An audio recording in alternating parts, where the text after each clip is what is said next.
Hello. Um, I'm sorry to everybody who may or may not have just received like a million notifications because I kept going on and offline. Um, I am just barely getting used to this, and so I um, have been playing around with things, and I am trying to test out some new software and some new uh, ways of kind of doing things. So I just want to make sure everything was working and troubleshoot some stuff. And I could only do it, um, while streaming and going online, just so that I could see what's working and what's not working. Um, so again, I apologize if you um, have gotten like a bunch of notifications and are like, what the heck is going on? That's what's going on. um, and if you're watching this, you may also notice that I have some sort of new art. Key to Life, my favorite person, my favorite streamer ever, showed me the magic that is Etsy and the listings for um, assets that you can get, and I maybe have picked up a couple. So, um, I hope that everything looks okay and that everything's working. Um, I'm having some issues with I guess my computer right now. Uh, and so I'm also just trying to troubleshoot like what's going on there. Um, but I think we're okay. I think we got I think we figured it out for the most part. Um, so just I'm going to let everything run and do the best that I can, and in the meantime, we'll do a little character creation. The last time we had a character creation stream, there was a request for a Warlock. I'm not super familiar with the Warlock subclasses, so this is going to be a learning experience for everyone involved. um, but we'll take a look at some of the uh, patrons, some of the pacts, and we'll figure out what we want for our Warlock in particular. Um, but in the meantime, let me uh, weave you a tale here. Um, for some of us, it just isn't possible to overcome certain limits without a little help. No matter how much training, practice, planning, effort, it just isn't enough. In desperation, who do you reach out to? Who has what you need?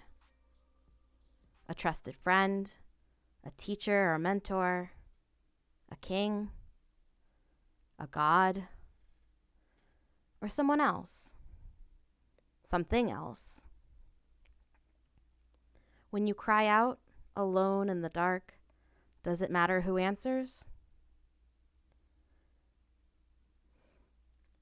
There once was a dark and cruel demon lord who waged war on the gods. His great strength stemmed from his ability to capture and enslave monsters and force them to fight and do his bidding. He and his army of monsters went on a rampage, wreaking havoc and destruction, leaving chaos and calamity in their wake. Among the demon lord's horde was a lonely little monster. Half mad due to the demon's deranged influence, the little monster fought and raged unceasingly, never stopping for food or rest, pushing through pain and injury in service of his cruel master. But deep down, there was a small part of the little monster that remained intact, untouched by the demon's control. This small piece remembered what the little monster once was. It remembered freedom, peace, and friendship. For a long time, the little monster suffered in silent agony, trapped. Then, one day, everything changed. The gods, tired of the demon lord's defiance, called upon an emissary, a powerful being who could act in their stead, and sent him to destroy the demon lord and put an end to his monstrous regime. The little monster would only learn of this later, because on that day, the little monster was in agony like never before. The small part that remembered was growing weaker and smaller, like a candle flame guttering in the wind, and although it was painful sometimes to remember, the little demon was desperately fighting to hold on, to keep the tiny spark from going out. Without meaning to, and without hope, the little monster cried out, "Help me! Save me!" And against all odds and expectations, a voice replied. The little monster awoke, naked and shivering and weak, at the center of a battlefield, fallen silent in the stillness following terrible violence and combat. All around were heaps of crumpled stone and ashes, all that remained of the demon's army, save for one little monster. Frightened and confused, but also oddly relieved, the little monster looked up at the only other being present. He was a tall man, or at least he chose to appear as one, with a curious expression. He stood over the little monster, staring intently, as if studying something mysterious and fascinating, and surprisingly beautiful. Even through the confusion, the little monster instinctively recognized the immense power of the being who appeared as a man. So when that man suddenly kneeled and reached out, the little monster flinched and recoiled in fright. So the man paused and smiled gently. "I'm sorry, little monster. I did not mean to frighten you. Do you not remember? You called to me. Among the hordes of monsters driven mad and mindless by the demon lord, you alone held on. You called out, and so I have spared you. You will never be what you once were, but the demon lord no longer controls you. I am an emissary sent by the gods. I protect this land and vanquished the demon." The little monster listened intently and knew this to be true. "If that is so, then please, take me with you. I will pledge myself to you and protect the land I once helped destroy." The being replied, "And in return you will be reborn, a little monster no more.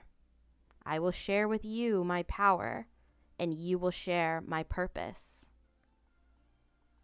That day the pact was sealed, and the little monster became a warlock. That was many, many years ago. They say the warlock roams the land to this day, watching over it, protecting the people from evil demons.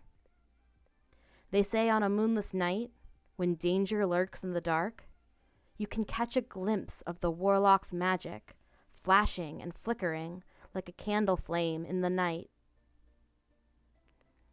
They say the warlock carries on, devoted to his pact, despite his patron being gone, vanished without a trace for many, many years. They say maybe the little monster and the warlock are actually the same, serving another's will indefinitely. They wonder what the warlock might do if forced to make a decision. The warlock wonders too, because deep inside, even after all these years, there is still a little monster. And the warlock knows there isn't much time left.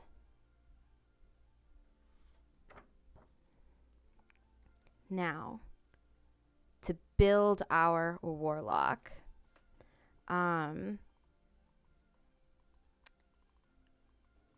we are open to using kind of any sort of race here that we want. I didn't want to lock us in on anything in particular.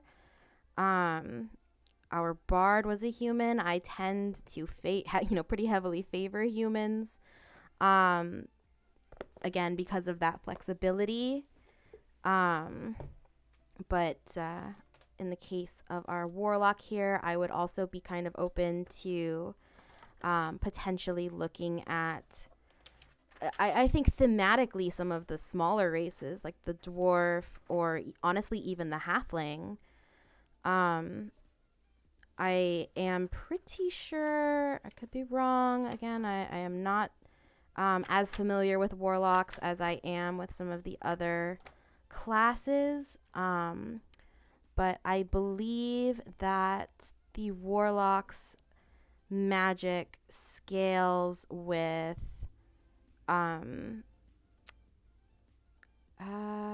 charisma, I think.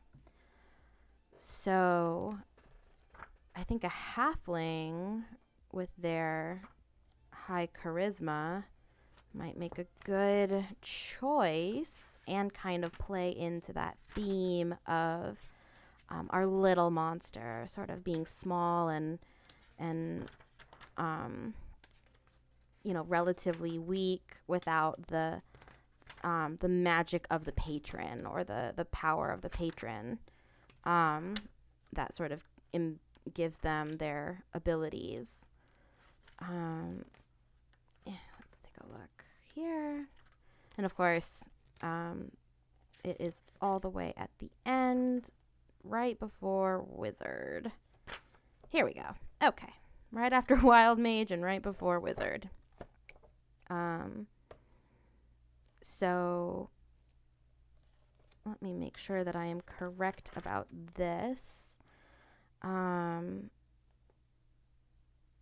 Is it, maybe it's constitution and not charisma. Maybe I'm thinking of paladins. Let's take a look. Oh, no. Okay. So your spell save DC is 8 plus your proficiency bonus plus your charisma modifier, and your spell attack modifier is proficiency plus charisma. So I was right. Charisma is going to be definitely very important to any warlock build. It's their main spellcasting modifier slot. So let's put a pin in that and remember that for when we are allocating our ability points. But looking back at halflings, if we look at the player's handbook, so the kind of original source material for 5e, we see that we kind of have a couple options in terms of halfling traits and that go along with the build, not just the lore. We have an ability score increase to dex. Of course, small stature of 3 feet tall. 25 is the walking speed. You get the trait lucky, which is fun. When you roll a 1 on a d20 for an attack or ability or saving throw, you can re-roll the die, but you must use the new roll. Brave, which is advantage on saving throws against being frightened.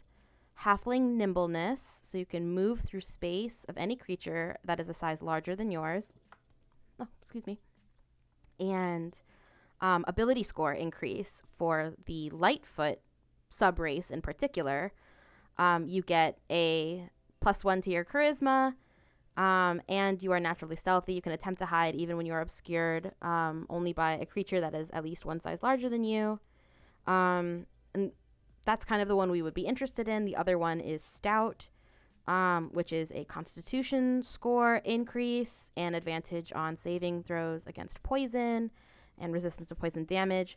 So I think we would lean into the Lightfoot sub-race category there and pick up that charisma score increase that sort of is naturally available to us there.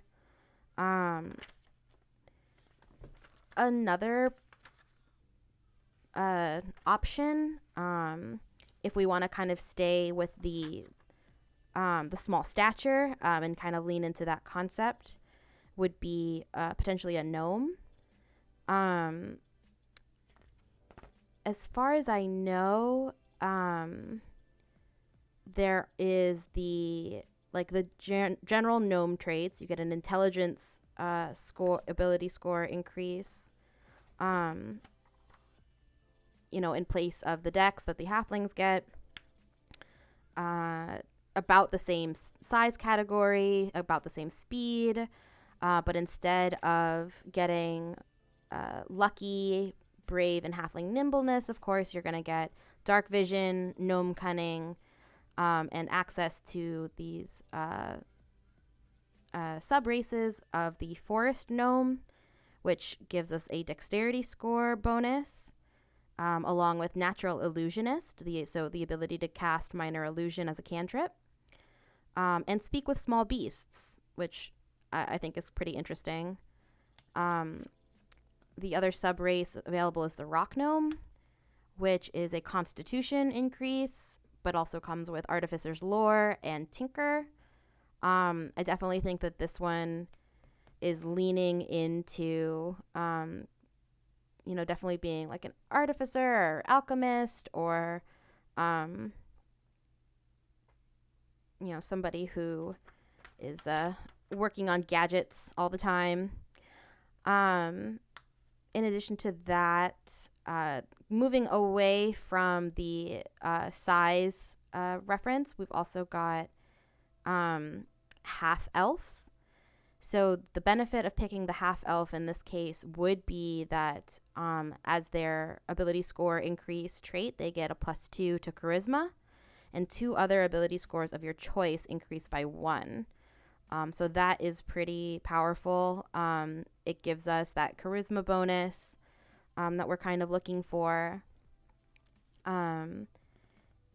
The size, though, is just your average, human size. Speed is 30 feet.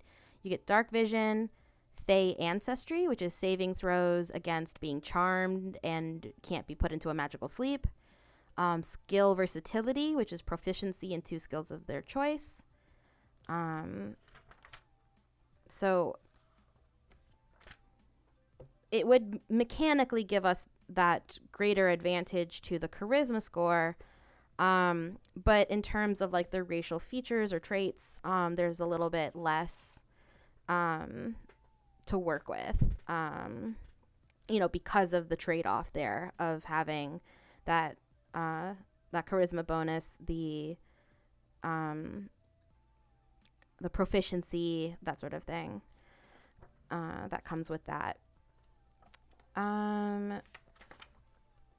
Now, if we wanted to really play up the monster side of things more, we could look at half-orcs.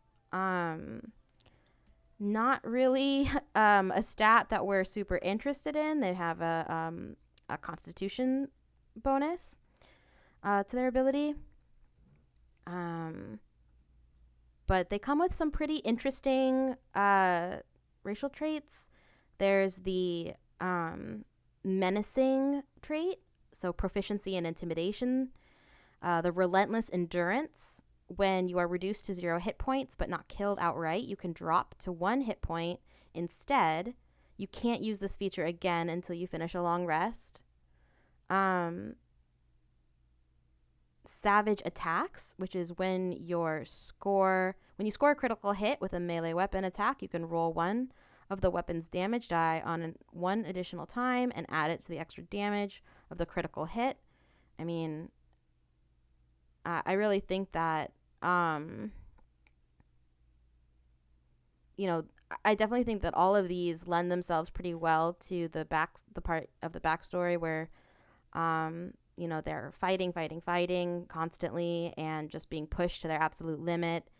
All of this I feel like makes sense. Like, so maybe, they carried on some of those traits, as a permanent, sort of vestige of that time. I think that could make sense. Although, again, we would be leaning away from kind of the being little, and we would sort of be, not getting much in the way of like a stat bonus to our spell casting. But if we wanted to make kind of a more physical warlock, I mean, I know warlocks are spellcasters and spellcasters tend to be squishy, but I hear warlocks do some melee, they do some damage. So we could kind of just lean into that more, and reflect that in our spell list. With things like mage armor and, enhance ability and stuff like that. Again, leaning into the more monster side of things, we could also look at tieflings. Tieflings are interesting because their ability score increase is 1 to intelligence and 2 to charisma. So we're still getting that stat bonus to our spell casting that we would kind of want. In addition to that, as a racial trait, the tieflings get dark vision, hellish resistance, which is half damage to fire, and infernal legacy. The thaumaturgy cantrip. When you reach third level, you can cast hellish rebuke as a second level spell once with this trait and regain the ability to do so when you finish a long rest. When you reach 5th level, you can cast the darkness spell once with this trait and regain the ability to do so when you finish a long rest. Charisma is your spellcasting ability for these spells. I mean, it would be in the other case too.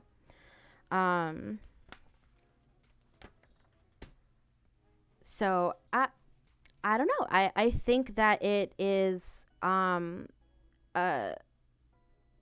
of a toss up.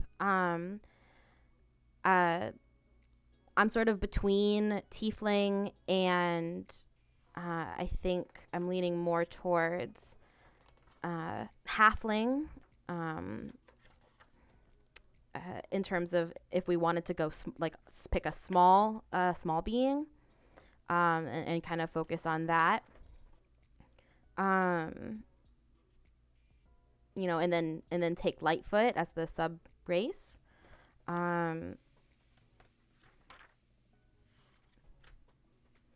I don't know. I kind of feel like tiefling warlocks are a little cliche.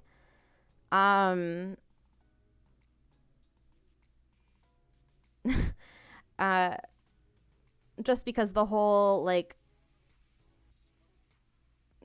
sort of implication of them having this kind of infernal bloodline and all of that stuff tends to lend itself pretty well with pact magic or magic based on some form of contract, and there being some sort of entity that the warlock is sort of beholden to or working in service of. I don't know. I wonder if that's a little played out in terms of the tiefling. Whereas the halfling, it's kind of interesting because there's this big scary warlock that's been, around for hundreds of years, and they're kind of skulking about, sort of fighting evil in the background all this time, and nobody really knows them. Nobody really knows that much about them. But And then they turn out to be this like adorable halfling. Um, I think. I mean, I don't know. I think that the juxtaposition there is pretty interesting. Um,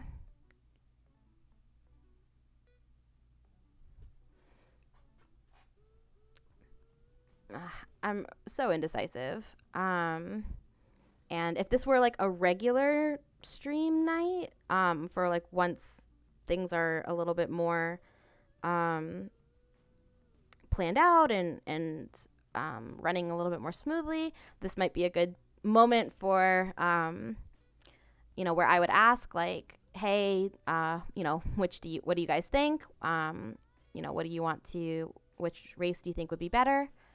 And I'd take your feedback on that, and we could kind of make this decision as a group. But since it's just little old me in the meantime, I think I am going to, I think I'm going to say halfling, to be honest. Like, I think that the appearance not really matching the reputation or the power set fits very nicely in this instance. So we are going to come over to our character sheet, and we're going to say halfling. And we're going to take the Lightfoot. Oh, actually, there's a space for subrace. What am I doing?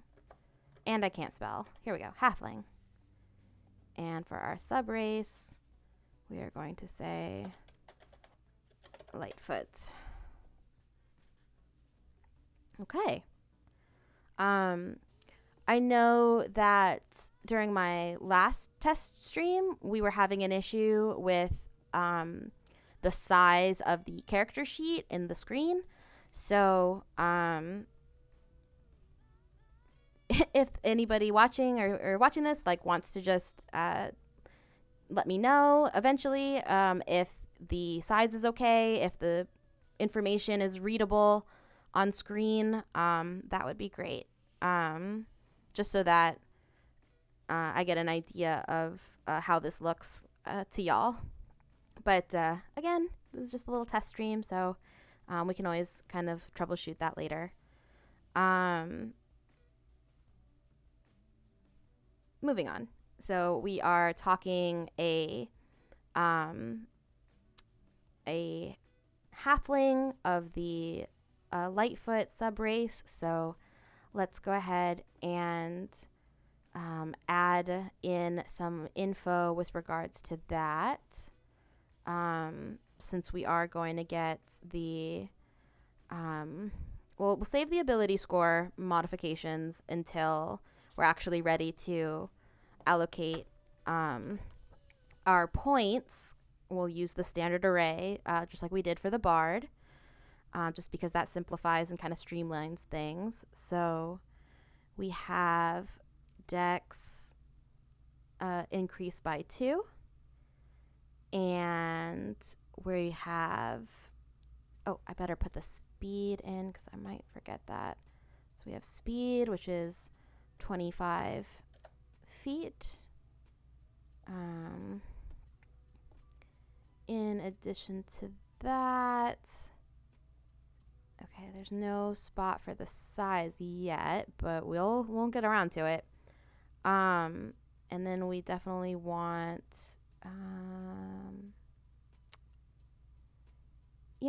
I suppose we'll put it in features and traits here because it's technically a racial trait.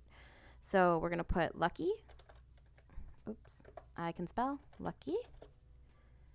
Just to serve as a reminder for us. So this is coming from the source type, I guess. I guess it's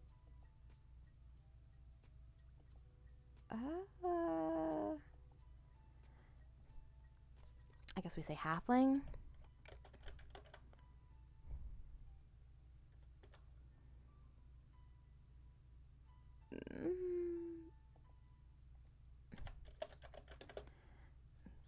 weird.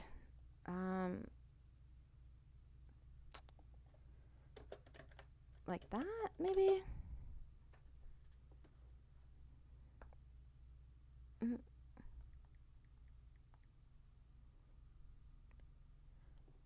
Okay.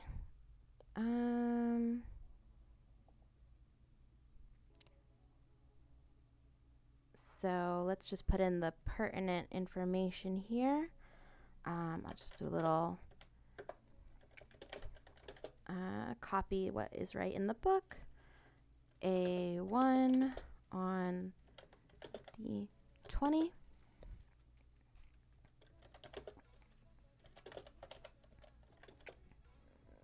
For an attack.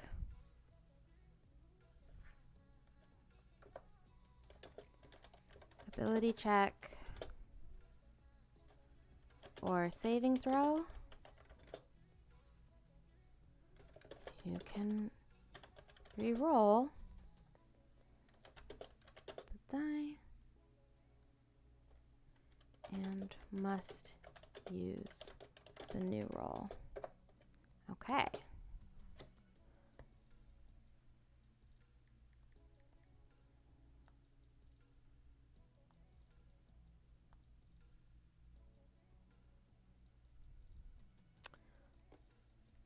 Okay, that looks good. Let's go ahead and add another. We are going to make this one the brave one.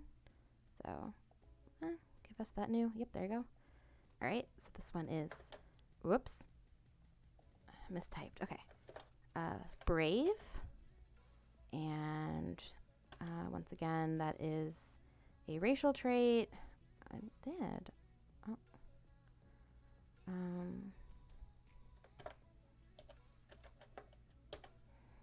Okay, that's that. And then what? It's like got it for a second and then it won't stay. No. Yes. This is what I want. There we go. Okay. And now we'll say halfling. Whoops, and except we're in caps lock. Halfling. We'll call it good. And we'll just type that up. Have advantage on saving throws through the saving throws. Whoops. I started reading the wrong line. Saving throws against being frightened. All right. Whoops. Brave, lucky, and then one more. Halfling nimbleness.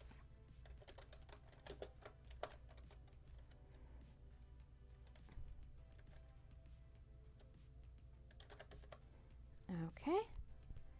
And once again, that is a racial trait. And that is coming from being a halfling. And that is you can move through the space of any creature that is a size larger than yours. Okay. And in addition to that, we are going to take Lightfoot, which is going to give us that +1 to charisma. And it's going to give us naturally stealthy. So we are going to go ahead and add that here. Oops. Naturally stealthy. There we go. And that is once again going to be racial. That. And this time we'll say halfling, and we'll say Lightfoot for the subrace. And then if this would just work, that would be great. There we go. Okay. And for our naturally stealthy trait, you can attempt to hide even when you are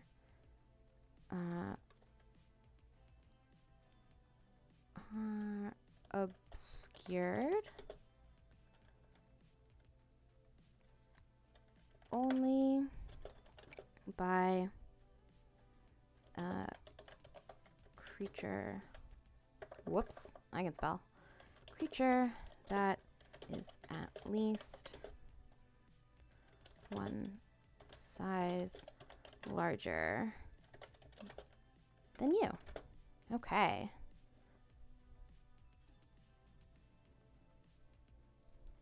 All right, and we will lock that up for, oh, whoops, that's not what I wanted. Okay. That's better. All right. So we're going to save these and we'll just keep adding features to that column as we go, because we're going to get some with our class and subclass. So we will go from there. So now that we have our race and we know what our ability score modifiers are going to be, I think that it would be a good opportunity to take a look at their ability scores and see what we want where. So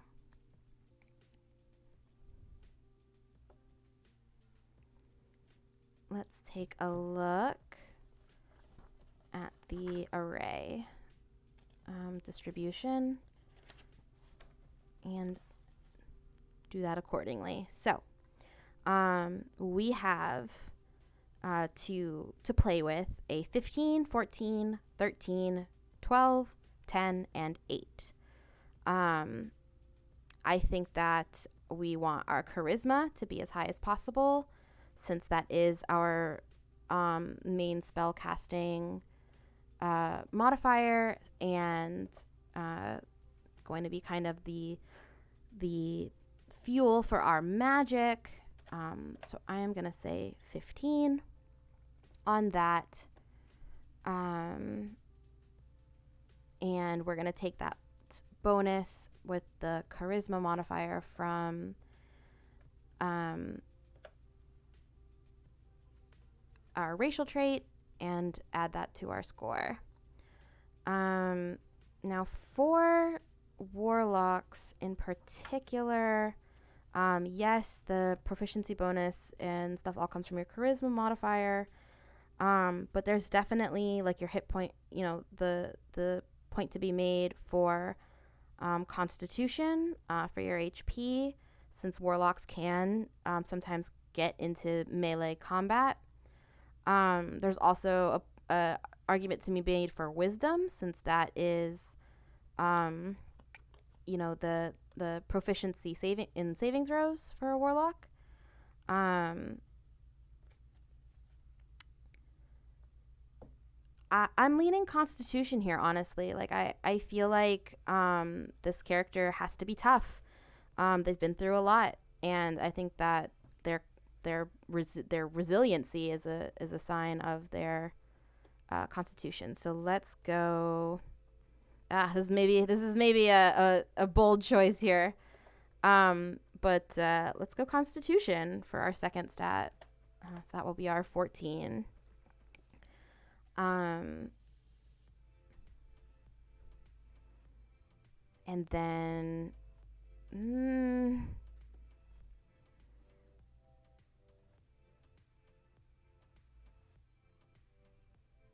again, maybe gonna make some wild choices here, but I'm gonna say strength. Actually, for our next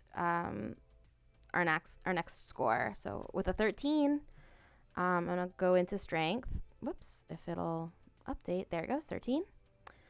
And we're gonna get that +2 to Dex anyway. So, I'm gonna.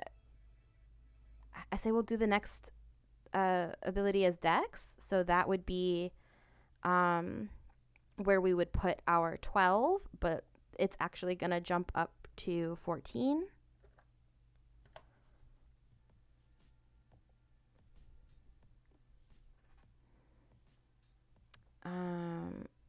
Man, I don't know. Maybe I should switch Dex and Strength.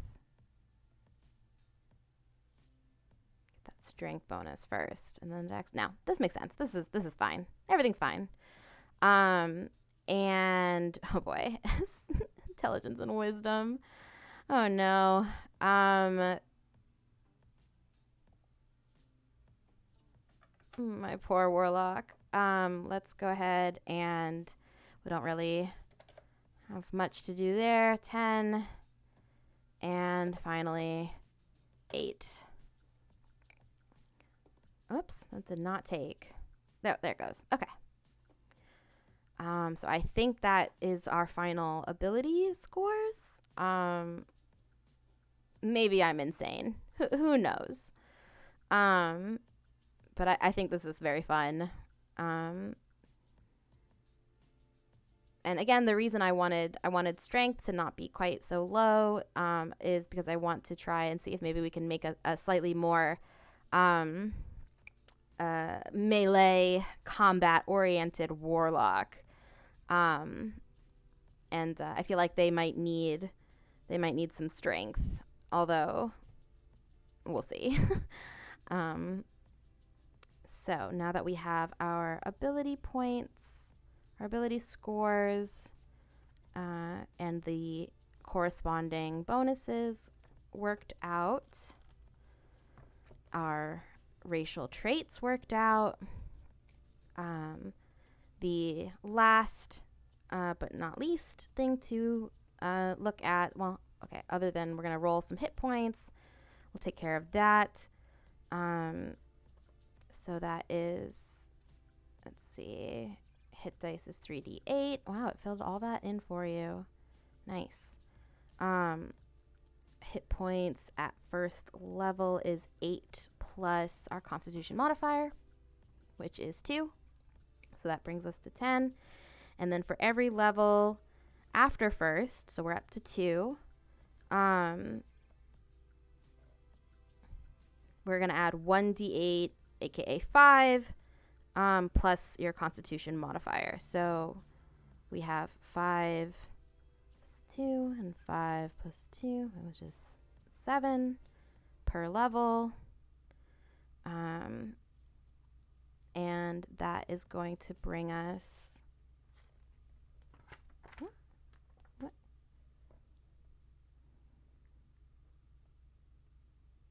to 24. All right. Pretty respectable for a spellcaster. I think not bad.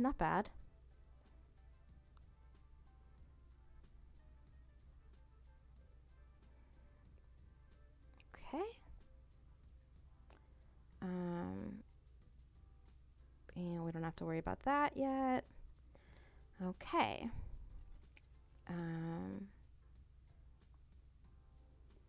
Some spell casting. We're gonna have to figure some things out with that regard, but we'll circle back. For the time being, let's get our guy going. Let's get our Warlock up and running. For spells, our save DC is 8 plus the proficiency bonus at 3rd level, which is 2, plus the charisma, which we have made our highest here, so that's 3. So that's 13 for the spell save DC. And the spell attack modifier, that's going to be 2, which is our proficiency bonus, plus our charisma, 3. So that's going to be 5. All right. We're going to need a spell casting focus. But that, as far as I'm concerned, is mostly flavor. So we can kind of make that whatever we want as we go. And first things first, we are going to talk about, I guess we have our otherworldly patron. Actually, let's go into our skills and saving throws. So it already automatically has selected our saving throws for us, but let's see if it chose. Okay, so you choose 2 skills from Arcana, Deception, History, Intimidation, Investigation, Nature, and Religion. Well, Arcana comes in quite handy, and we don't get a bonus, so this maybe will be a way to shore up a little bit of a weakness there.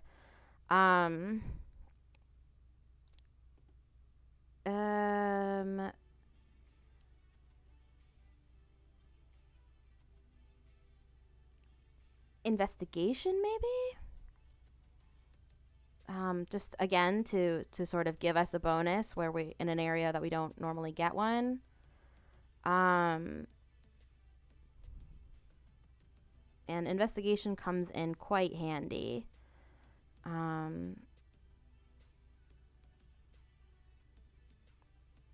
So I am going to put that.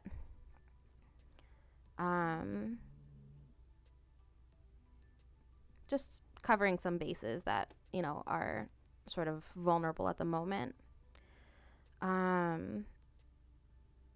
We get simple weapons and light armor. Okay.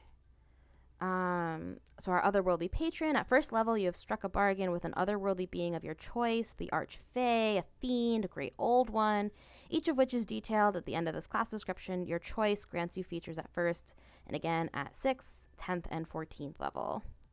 Pact magic. Your arcane research and magic bestowed on you by your patron have given you a facility with spells. So we're going to look at the rules for spellcasting and all of that. You know 2 cantrips of your choice from the Warlock spell list.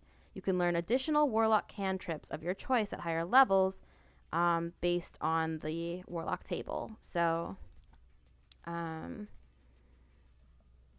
it looks like at 3rd level, we've got 2 cantrips, 4 spells known total, 2 spell slots, and they are 2nd level, and 2 invocations known.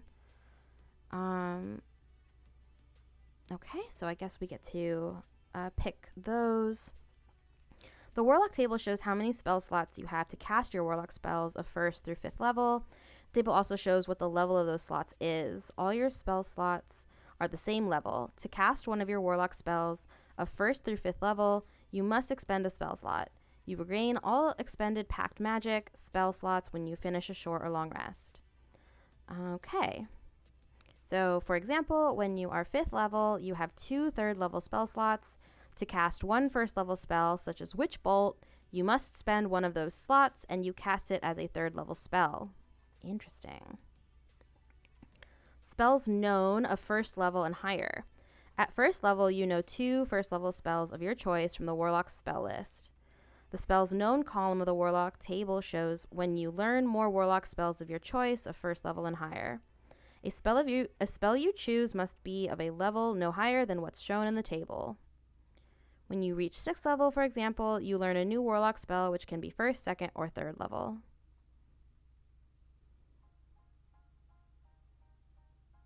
Okay. And once you level up, you can choose to replace some of your known spells. All right.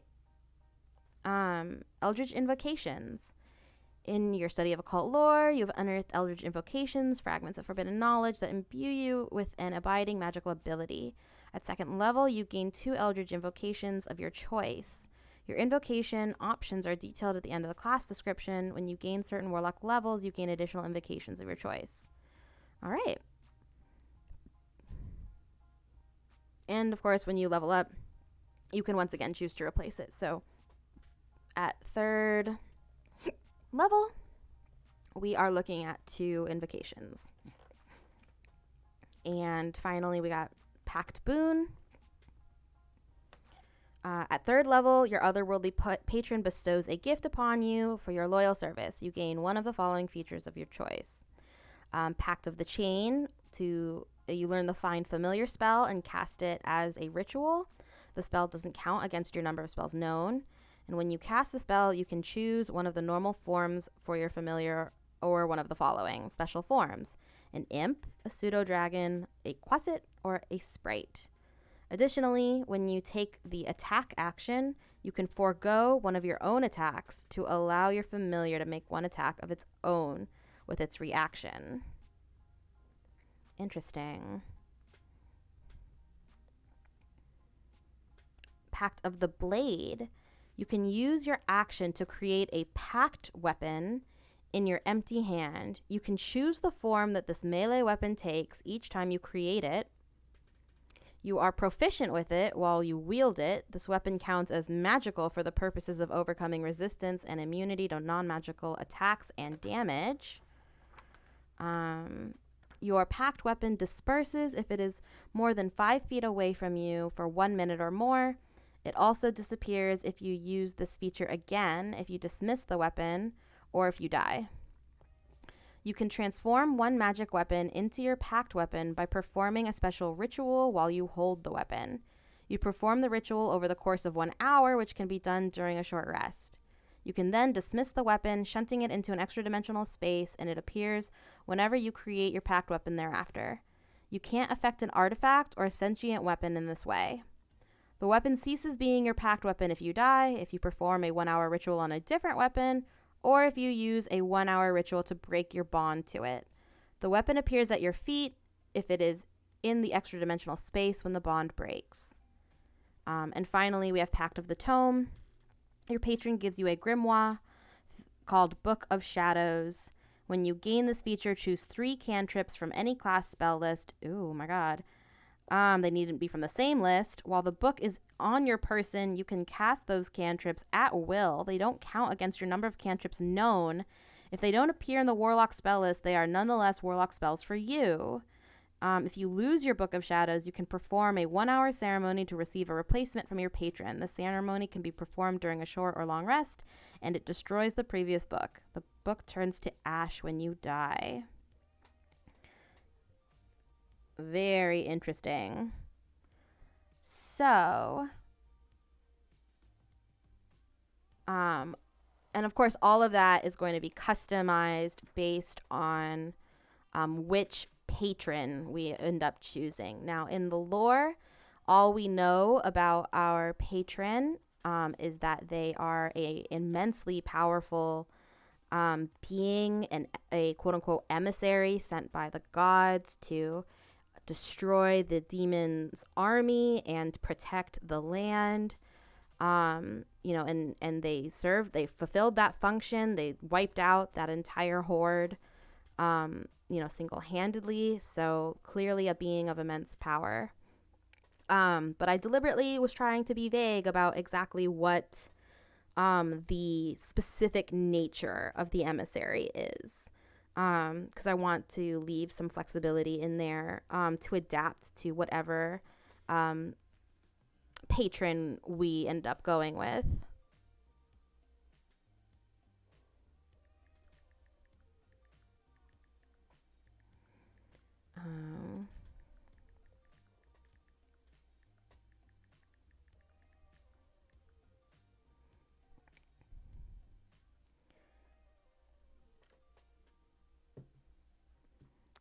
So I don't think Pact of the Chain makes sense for this character. I think that having been sort of the equivalent of the familiar in the situation, only instead of like entering the pact willingly, they were forced to by this demon lord. I think that probably our warlock would not be super eager to enter into that kind of arrangement with another creature. Um, so I'm leaning away from Pact of the Chain. I really like Pact of the Blade if we're trying to talk about a more melee oriented warlock. Somebody that gets, isn't too squeamish about getting up in close and personal in combat. A blade or a weapon makes a ton of sense for them. The Pact of the Tome is interesting. I love the chaos that I feel like could be incurred by just giving your player access to all of these cantrips across any spellcaster list that they want. And I know they get to cast them as warlock spells, so it's not like the lack of intelligence score is going to sort of negatively impact them in that regard. But I don't know. I'm really leaning towards Pact of the Blade. So I think that is what we are going to do. And I'm not really sure. I don't think it counts as a subclass. It's just kind of special to the warlock class that they get this this weird other feature. So I think we're gonna go Pact of the Blade. And in terms of what that blade is, that weapon, you can always go to the weapon options in chapter 5. Let's take a look at that really quick. Pop on over to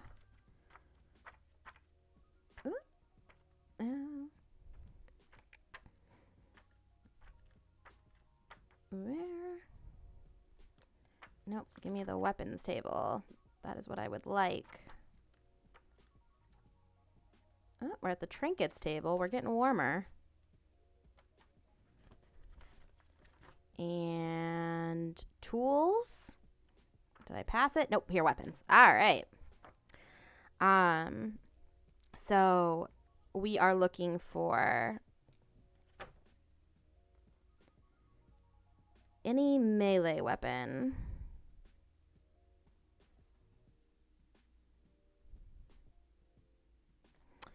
So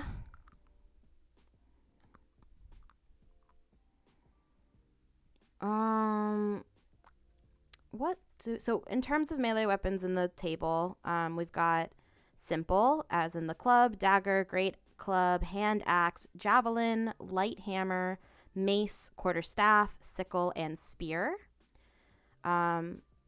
We are not looking at ranged at the moment, but then we have the martial melee weapons, which is the battle axe, flail, glaive, great axe, great sword, halberd, lance, long sword, maul, morningstar, pike, rapier, scimitar, short sword, trident, war pick, war hammer, and whip. And again, we're kind of not looking at the ranged weapons at the moment. I think I am leaning towards the halberd for this one. If it is what I am thinking it is, it is it has the reach property, two-handed, heavy. That's not great for a halfling, but you know what? I feel like I can kind of just triage it a little bit and say that maybe it's because of the supernatural bond. We're going to go ahead and ignore the heavy property there and worrying about whether or not our halfling would actually be able to heft this thing around.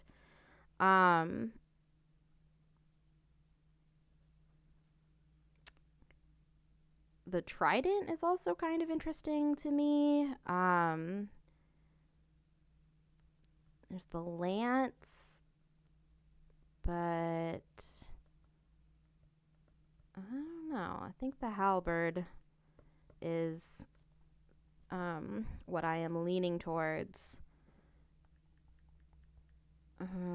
I am not by any stretch of the imagination like a weapons expert, so I am really just going off of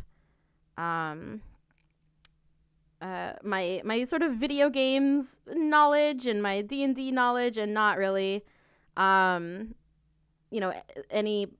knowledge that I have about historical weaponry. So please forgive me if there's some glaringly obvious choice here that would make sense due to some intimate knowledge of weaponry that you might have, but not so for me. All right. Yeah, halberd it is. That's, you know what, I'm gonna go with my instincts here. Just to do that. So that is the halberd. That is 1d10 slashing. And it has the reach property, but it doesn't actually tell you what the reach is, which is interesting. That's fine. Okay. So that is going to be, we're going to take Pact of the Blade, and that is going to be our weapon.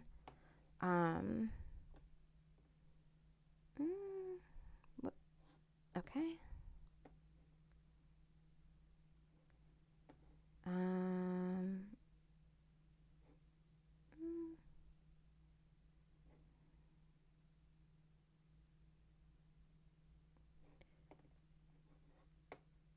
There we go. Okay. So there's not really a place to put this on the sheet.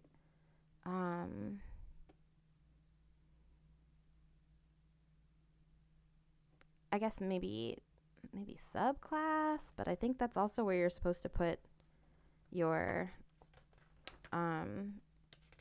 patron. Maybe it's both. Maybe it's both. You know what? We'll just put we'll put Pact of the Blade. What are they gonna do? Lock us up? I'd like to see them try. Anyway. Pact of the Blade. That's what we're doing. And so that is gonna give us our pact weapon of this halberd. Whoops. Tools and tool proficiencies and skills, attacks and spellcasting. So I suppose we need to figure that out. Not 100% sure how that's supposed to go for a spellcaster. But we'll figure it out. Maybe just for the time being.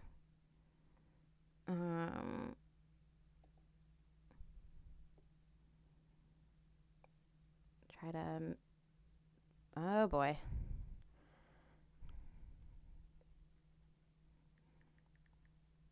This is also me kind of getting used to Roll20 too. So bear with me.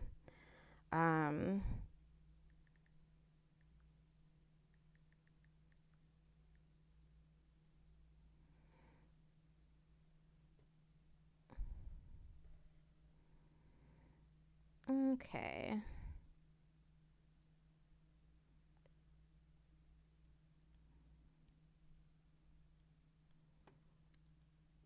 So I guess it's just gonna be like,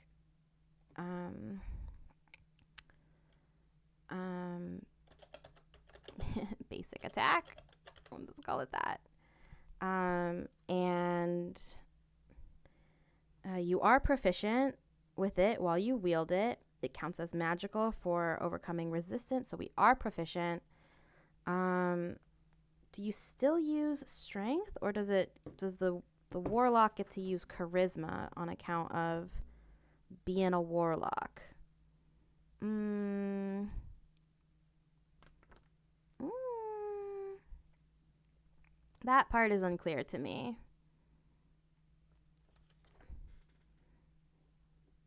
Packed weapon in your empty hand from this melee weapon takes time to create it. You're proficient with it.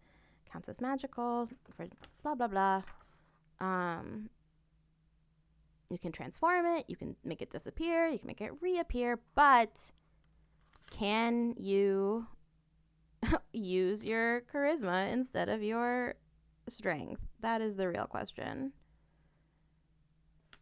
I don't know how that would work, but you know, magic.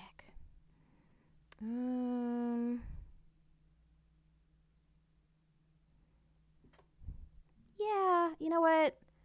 Until I am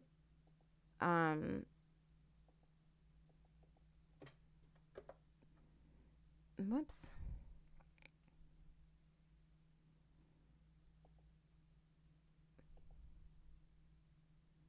I guess, am I not allowed to edit this page, this little box here? Okay.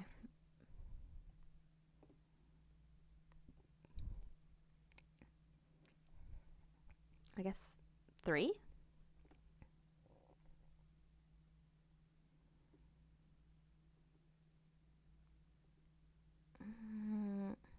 Damage is, what did we say for the halberd? It's 1d10.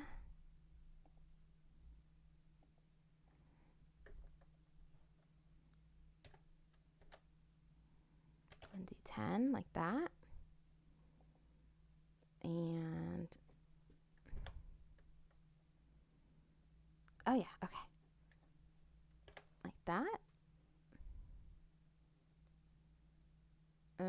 No. Yeah, that did it.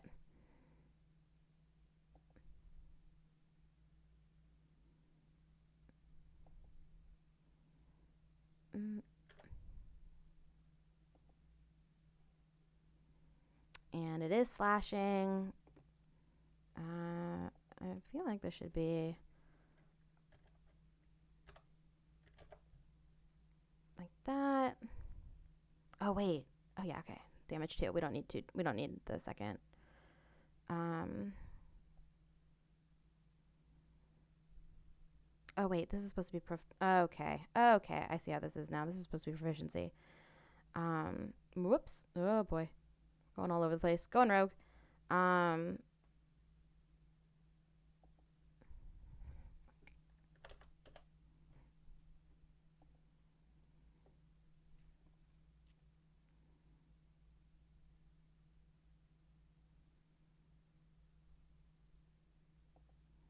think this should be 2, and I think the other thing it's going to calculate is it's just going to take the charisma bonus and live update it as we update the character sheet. Hopefully. And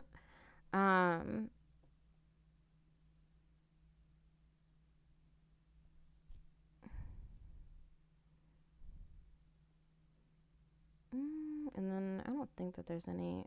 Okay, whatever. I'm not really sure what this is supposed to be, so we will just leave that for the moment. Because I don't think that there's any like damage bonuses that they get from using this weapon.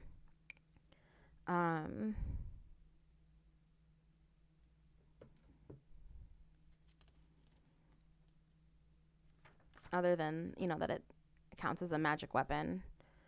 Okay, there's no saving throws because it's not a magical effect or spell. To 2 creatures within 5 feet. I mean, no, this is just single target. It's just a basic attack.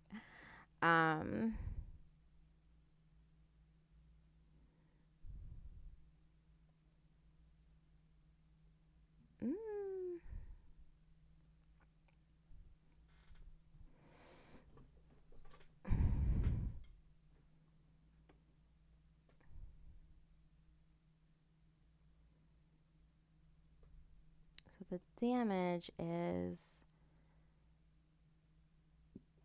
coming through as that. I think this should be 0 then. Because I think it's already adding the proficiency bonus. I don't need to include it.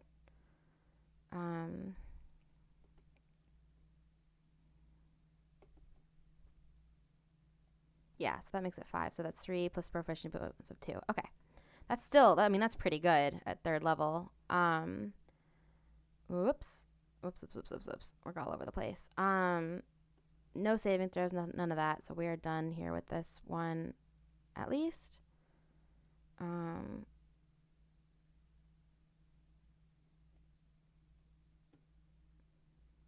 Hopefully we can clean this up a little. Yeah, okay, that does it. Whoops. That's not what oh my god. Okay. Let's not click in other boxes if we can avoid it. Let's collapse these down. Oh, yeah, that does look good. Okay. All right. Looking good. So far, so good. Let me just rename this so that I know that it's the halberd.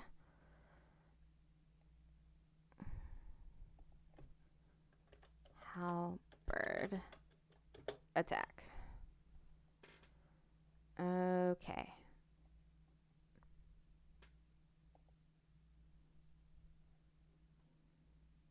Oh yeah, and okay, that's an S for slashing. Okay. Ooh.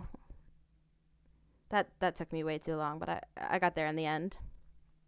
So we have Pact of the Blade, we have a halberd here.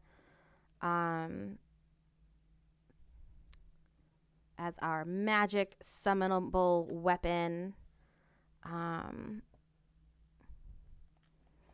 We have to pick out our Eldritch Invocations and our Patron and Pact Magic. So,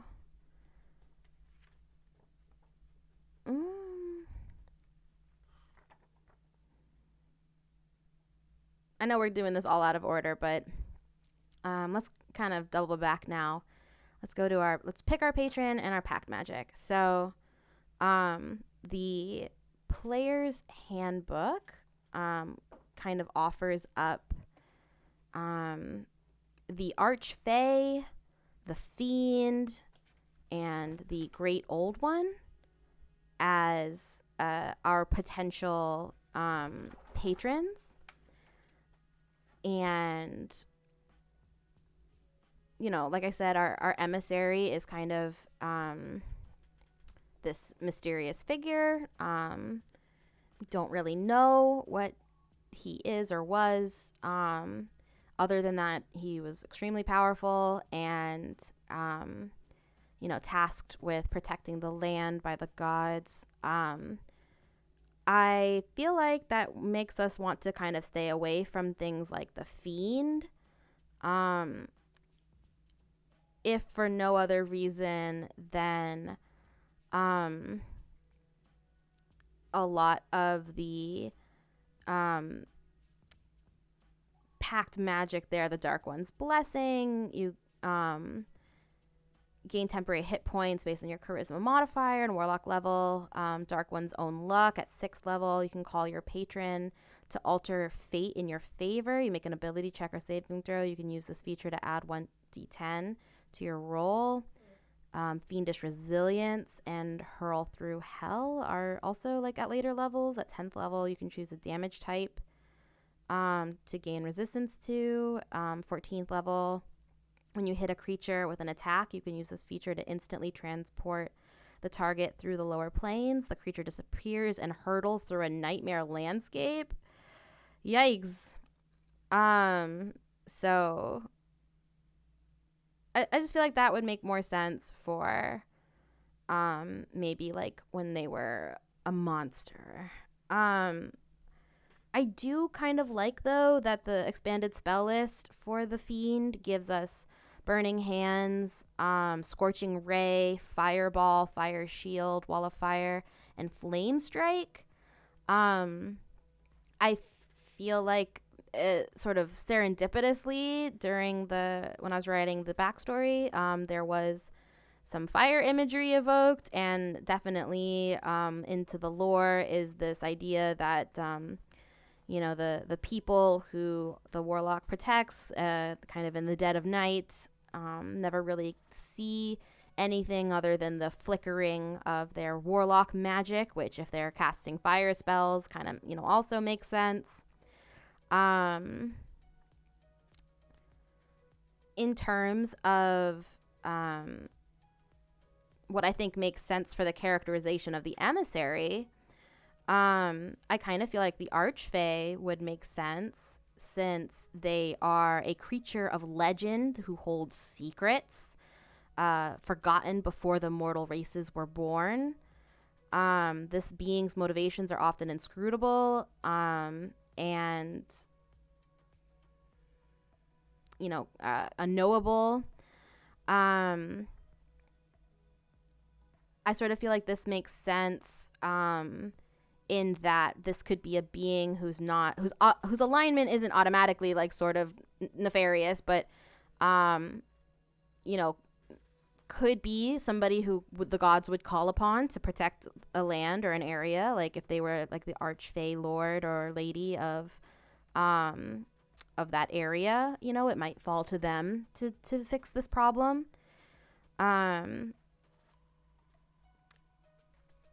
I also kind of feel like,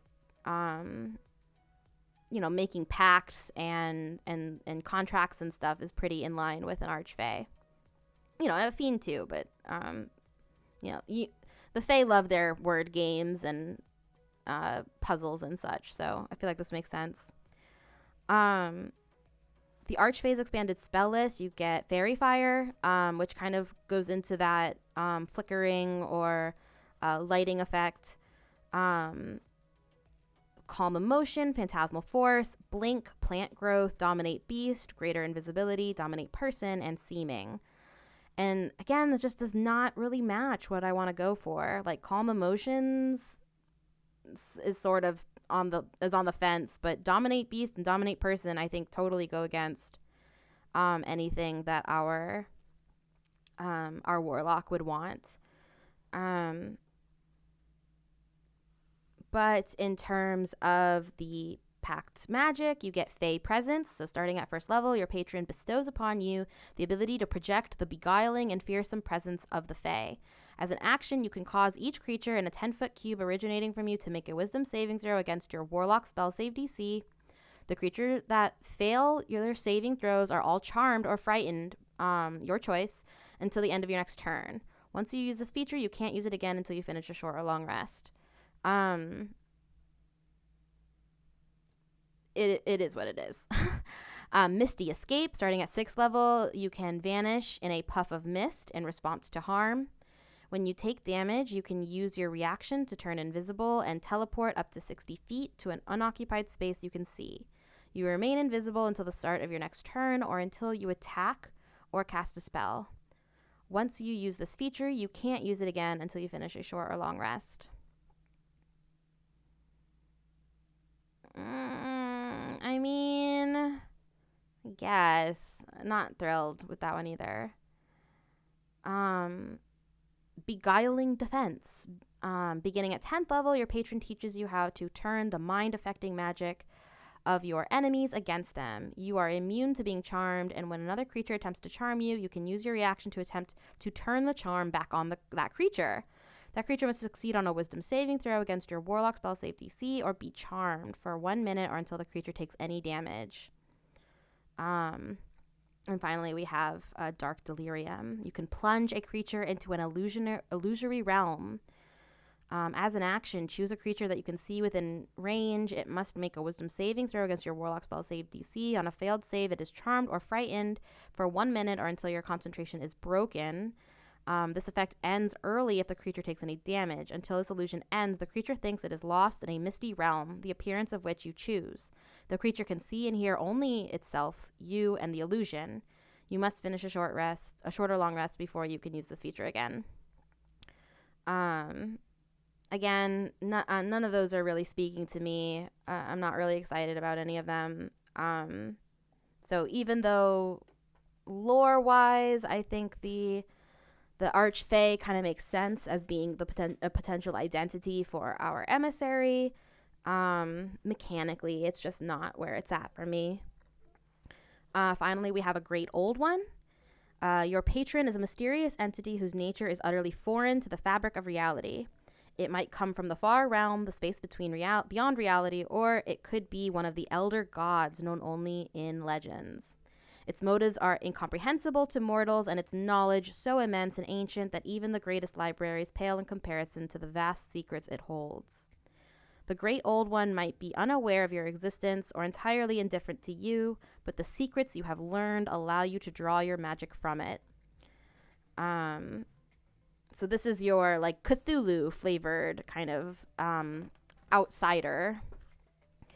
Their expanded spell list comes with Dissonant Whispers and Tasha's Hideous Laughter, of course, both kind of madness-inducing effects.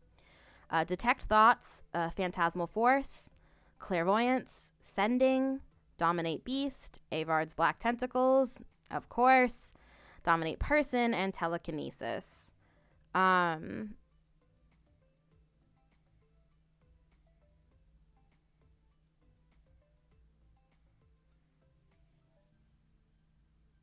Yeah, I don't dig it. Like I'm not into it. Dominate Beast, Dominate Person is back. Telekinesis is cool. Avard's Black Tentacles, is always fun for the whole family. But Clairvoyance and Sending, those don't really fit. Detect Thoughts doesn't really fit. And I mean, maybe Dissonant Whispers if we want to play it off as like this just spooky effect of like being in in a magical bond with this entity. But Tasha's Hideous Laughter, not really. But let's take a look at the pack magic. We get Awakened Mind, starting at first level. Your alien knowledge gives you the ability to touch the minds of other creatures. You can telepathically speak to any creature you can see within 30 feet of you. You don't need to share a language with the creature for it to understand your telepathic utterances. Okay. Entropic Ward, at 6th level, you learn to magically ward yourself against attack and turn an enemy failed strike into good luck for yourself. Well, that's kind of cool. When a creature makes an attack roll against you, you can use your reaction to impose disadvantage on that roll. If it misses, your next attack roll against that creature has advantage. Oh, God. Okay, that's pretty good. Thought Shield, good for a melee fighty boy. Starting at 10th level, your thoughts can't be read by telepathy or other means unless you allow it. You also have resistance to psychic damage. And finally, Create Thrall. At 14th level, you gain the ability to infect a humanoid's mind with the alien magic of your patron, and you can use your action to touch an incapacitated humanoid. Blah, blah, blah. And you can communicate telepathically with charmed creatures. Okay. That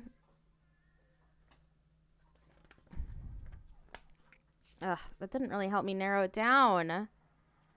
And then the Eldritch Invocations.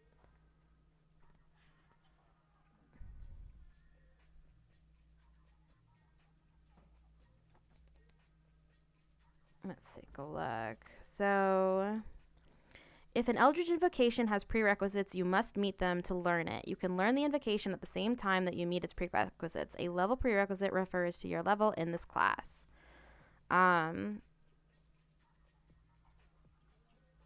Oh my goodness. Oh my goodness. All right. So, we have a couple that we are potentially interested in. There is Thirsting Blade, which is a prerequisite, which we wouldn't be able to get until 5th level, but it is a Pact of the Blade prerequisite. You can attack with your packed weapon twice instead of once whenever you take the attack action on your turn. That's awesome. I absolutely think that is a really cool for a melee fighty kind of warlock.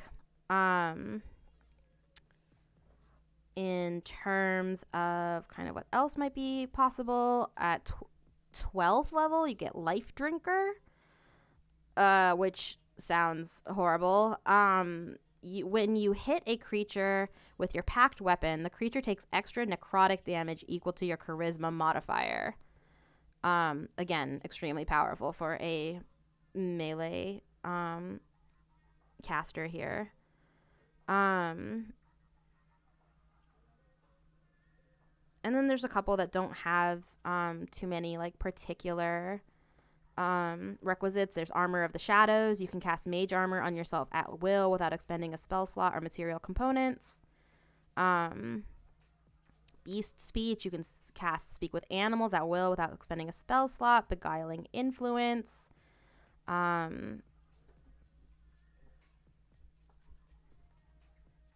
basically anything that doesn't have the requisite for the other pacts. But a lot of it doesn't kick in until 5th level at least. So we don't really have to worry too much about that.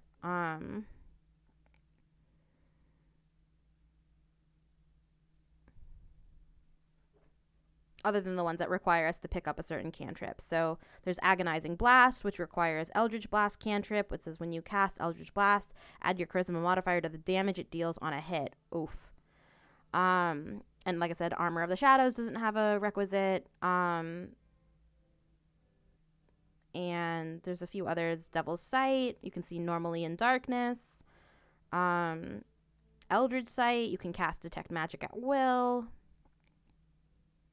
Eldritch Spear, which means you have to have the Eldritch Blast cantrip, once again. But when you cast Eldritch Blast, its range is 300 feet. Oh my goodness. Yeah. Pretty powerful. So we are going to maybe reconsider invocations. So we get to know 2 of these invocations at 3rd level. So we get to pick 2. And honestly, I think picking up the Eldritch Blast makes sense, and I think picking up Agonizing Blast makes sense. Just to add a little bit of damage.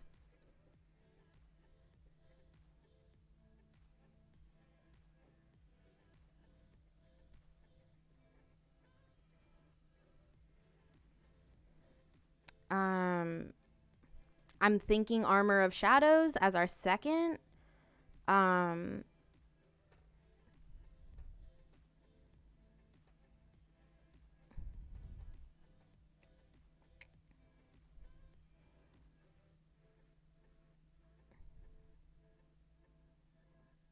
I just think that it makes sense for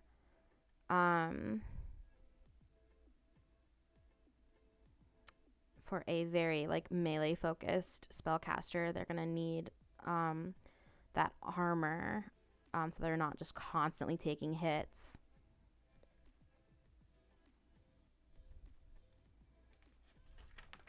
Yeah. Okay, so that's what we're gonna go with. We're gonna go with Agonizing Blast and Armor of Shadows. So that is basically mage armor. For free. Free mage armor. So that is our 2 invocations. Again, we still have to pick a patron. So I know that there are definitely more than just the patrons listed in the player's handbook. I know there's definitely like some expanded lists out there, and definitely like some home brews. And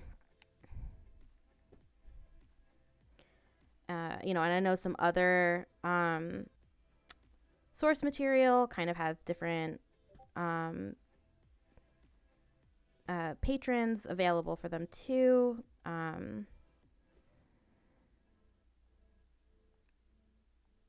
unfortunately, I don't have I don't have the other source material like right in front of me, but I can definitely kind of research it a little bit.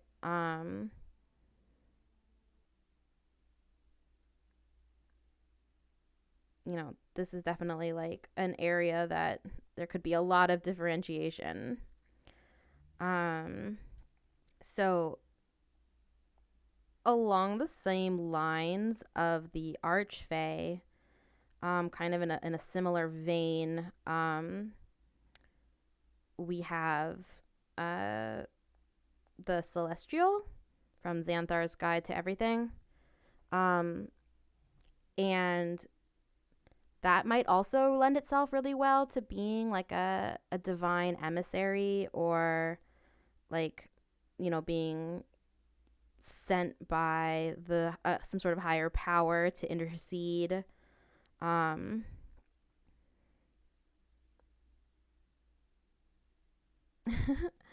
this comes with some healing, which I don't really think makes sense. But it also comes with some radiant and fire damage, which does make sense. So, that might be worth looking into a little bit more closely. If we can kind of lean more into the radiance and fire and lean away from the healing a little.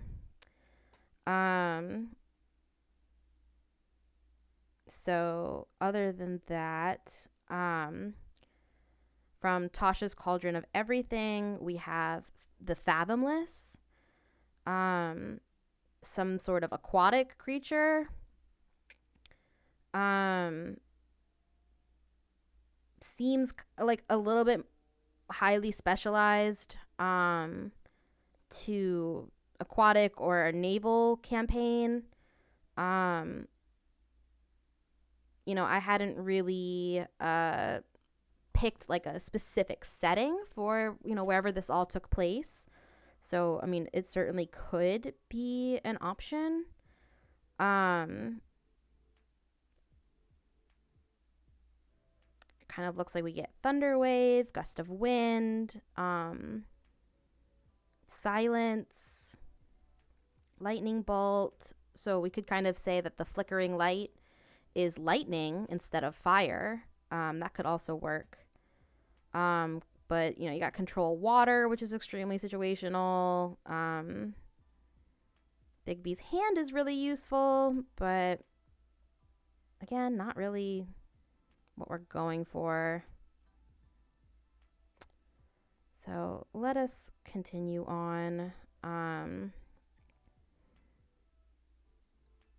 Kind of already talked about the Fiend. Despite it not really making sense lore-wise, the Fiendish Vigor, and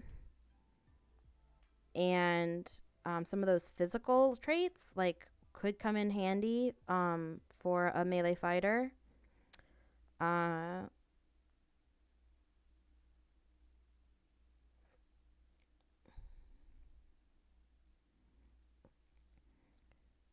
Then once again from Tasha's Cauldron, we have the Genie. It's more of a spellcasting focus for the Warlock, which isn't exactly what we're going for. But of course you get the expanded spell list, and 4 kind of spells of your choice.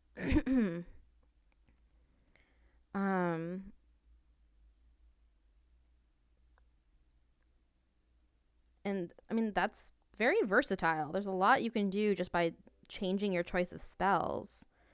That one also comes with a couple different like variants.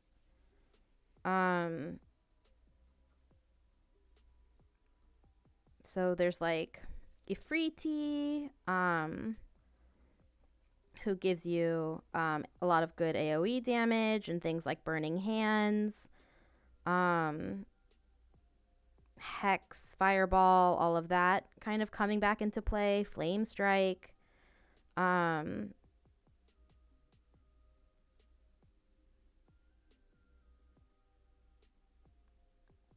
be interesting, could be good.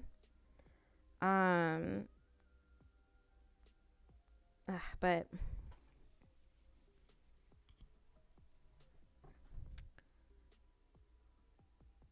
I don't know. It might be too much of a spellcasting focus. Ooh, the Hexblade. Okay. This is the one I think I'm actually the most familiar with. So this is from Xanathar's Guide to Everything. Warlocks who want to go into melee will be hard pressed to find a better option than the Hexblade, of course. There are a lot of options, especially to use your okay, this is where I was remembering the ability to use charisma for attack and damage. To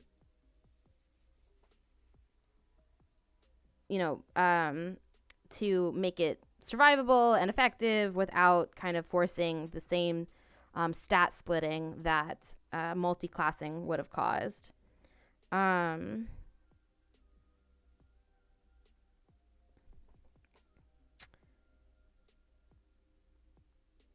Get shields, blur,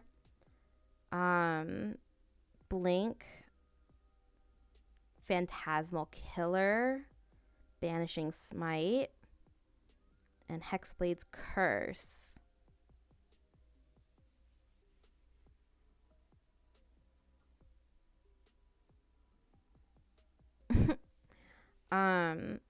I do know that things get a little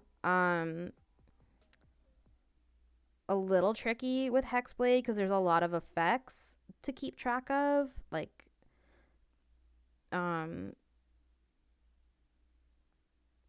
but it's definitely appealing for this build. The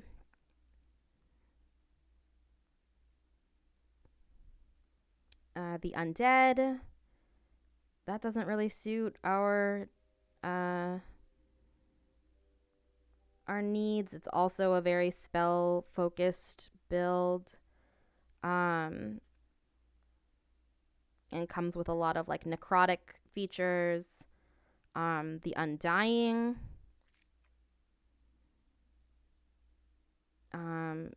sort of just an attempt to make the Warlock a little bit more robust. So we get False Life, Speak with Dead, Death Ward, Contagion, Legend Lore, Among the Dead. I don't know. I'm not really feeling it. It's definitely very niche. So I think we're going to go Hexblade, to be honest. And this isn't just me trying to stick with what I know. Like, I really think I was already picturing Hexblade in mind when I was thinking about building a Warlock. And,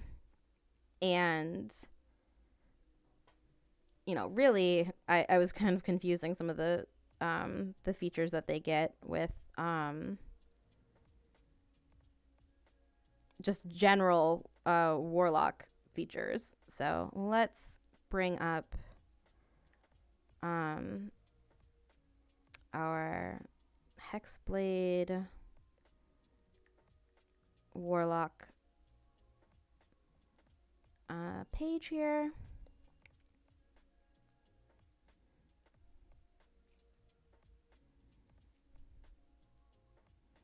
So the flavor text here is: you have made a pact with a mysterious entity from the Shadowfell, a force that manifests in sentient magic weapons carved from the stuff of shadows. The mighty sword, Black Razor, is the most notable of these weapons, which have been spread across the multiverse over the ages. So I think what we're going to do is kind of triage this lore a little bit and say that, the emissary or the entity like that made the pact, maybe as a symbol of that pact, imbued this halberd with magic, and that is how our Warlock became a Hexblade Warlock here. So in our expanded spell list,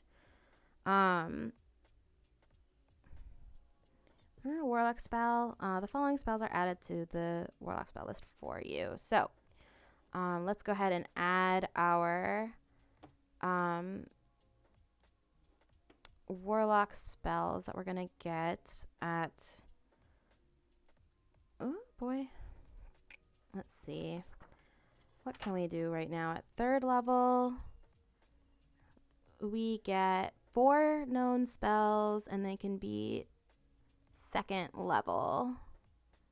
So we can go ahead and grab all of the 1st and 2nd level spells. Oy vey. Here we go. Here we go. All right, spells. Let's see if this works. Take me to spells. Okay. Oh, look, and it automatically calculated our bonuses for us and our spell DC. Nice. So we are looking at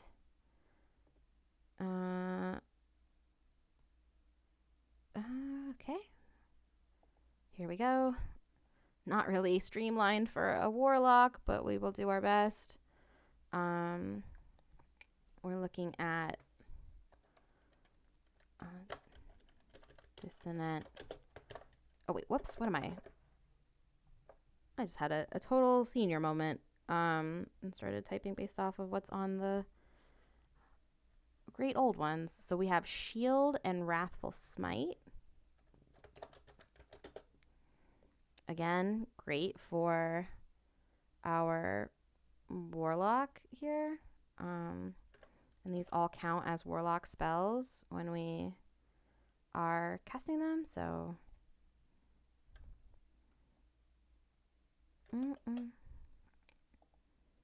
Okay, I'm going to have to go into the spell list to figure out what that does. So let's go to the back of the book and take a look at the spell list. And shield should be in the list.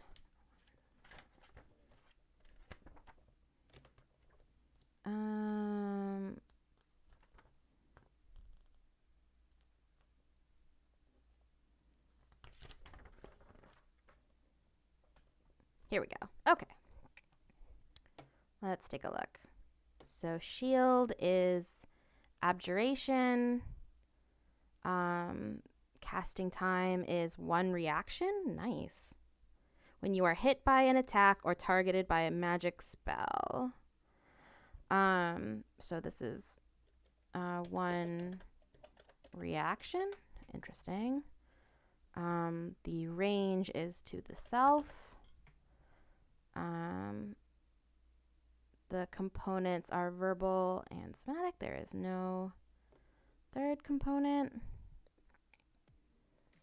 The duration is 1 round. 1 round.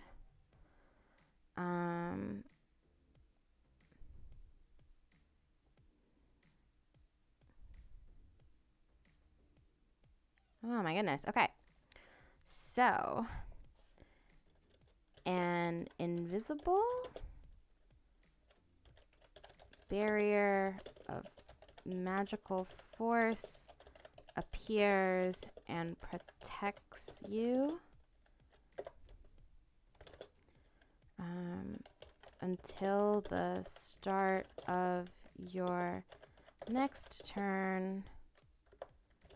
You have a +5 bonus AC, including against, I can spell, against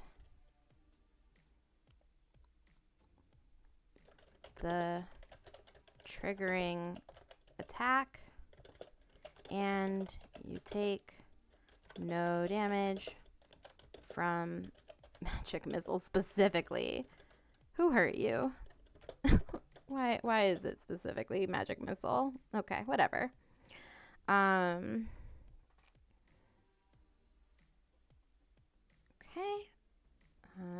So done.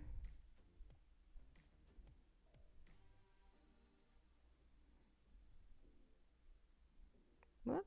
So shield is there. And let's add our next spell at first level, which is Wrathful Smite. Sounds fun. That's going to be all the way at the back. We have Wrathful Smite. There we go. It is a evocation.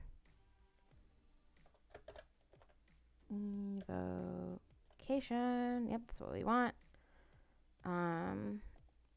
The casting time is 1 action. The range is 5 feet. That is only a verbal component. The target,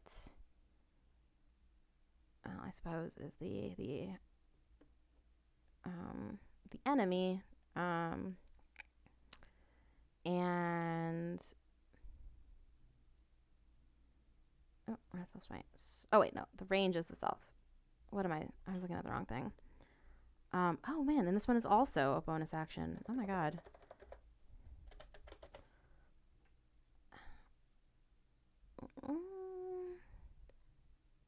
Casting time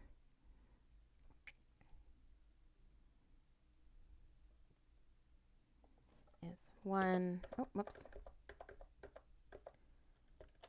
Bonus action. The range is the self. Components are verbal. The concentration up to 1 minute. Duration. Okay, so it is concentration. Check that box. And the duration is up to 1 minute.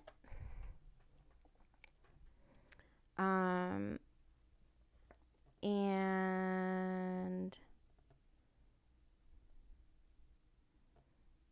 spell safety DC. So, I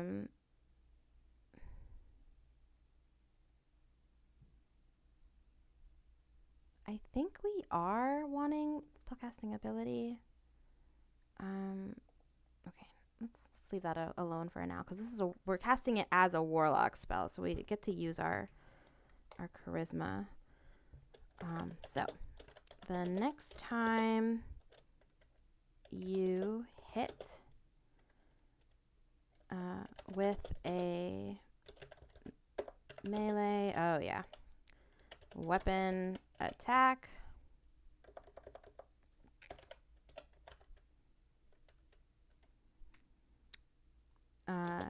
during this spell's duration, your attack deals an extra 1d6 psychic damage.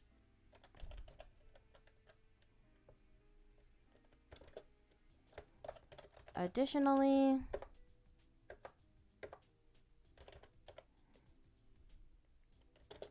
if the target is a creature, it must make a wisdom save or be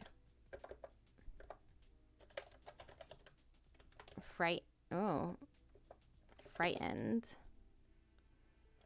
of you until the spell ends. As an action, the creature can make a wisdom check against your spell save DC to steal its resolve and end the spell. Okay, that's kind of wordy, but it is what it is.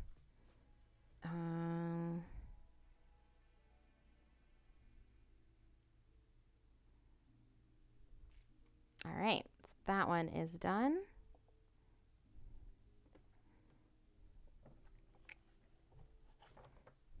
Both excellent spells for our melee warlock.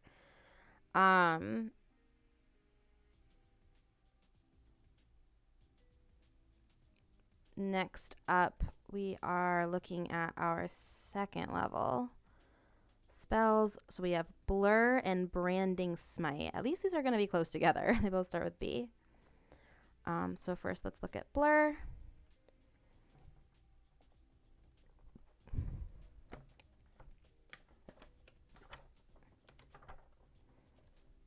Which is, of course, all the way at the other end of the spell list from Wrathful Spite.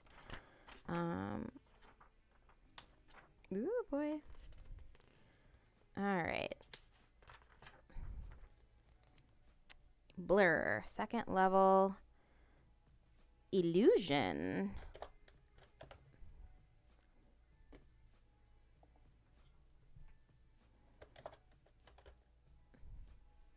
There we go, illusion. Casting time is 1 action. The range is the self. The components are only verbal, so we will get rid of the somatic. And the other one. The duration, so it is concentration, and the duration is up to 1 minute.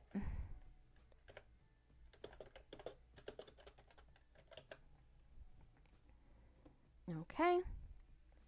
And we are looking at your body becomes blurred, shifting and wavering to all who can see you. Whoops, typo. For the duration, any creature has disadvantage on attack rolls against you, of course. If they rely on sight to hit you, then that is certainly going to make things harder. An attacker is immune to this effect if it doesn't rely on sight, of course. As with blind sight,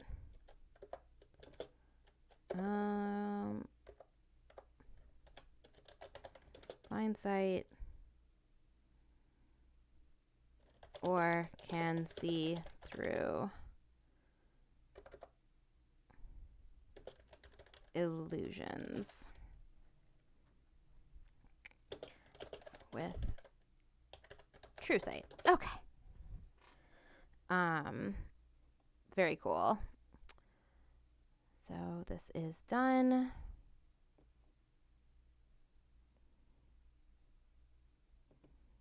And we will add one more.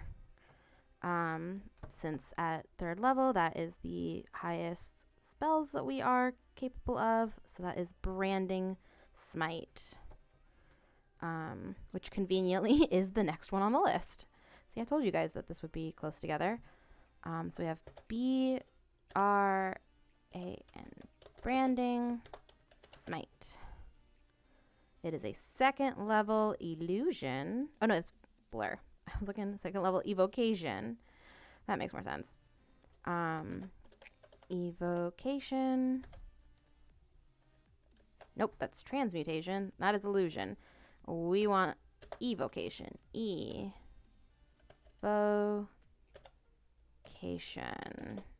Nope, conjuration again.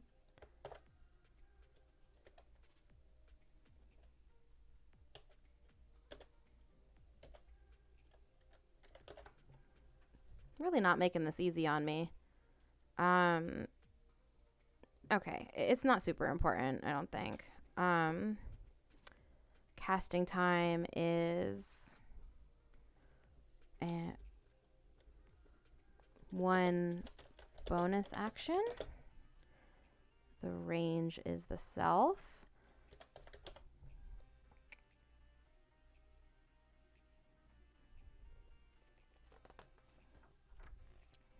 There's only a verbal component. It is concentration, and the duration is,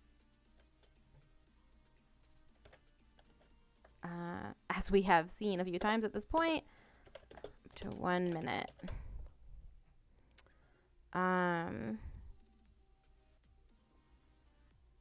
Okay. And for our description, the next time you hit a creature with a weapon, attack before this spell ends. The weapon. Oh my god, this is good. The weapon gleams with astral radiance. Amazing.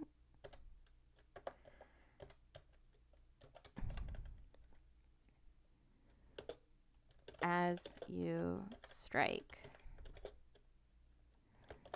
the attack deals an extra 2d6 radiant damage, of course.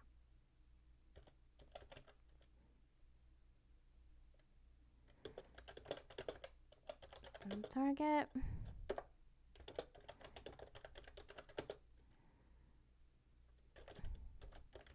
Becomes visible. Whoops. Let's back that up a little bit. Which becomes visible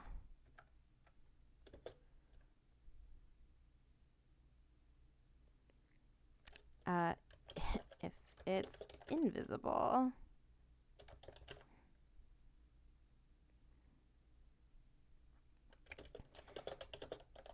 And the target sheds dim light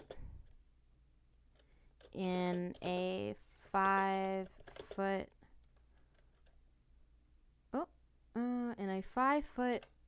radius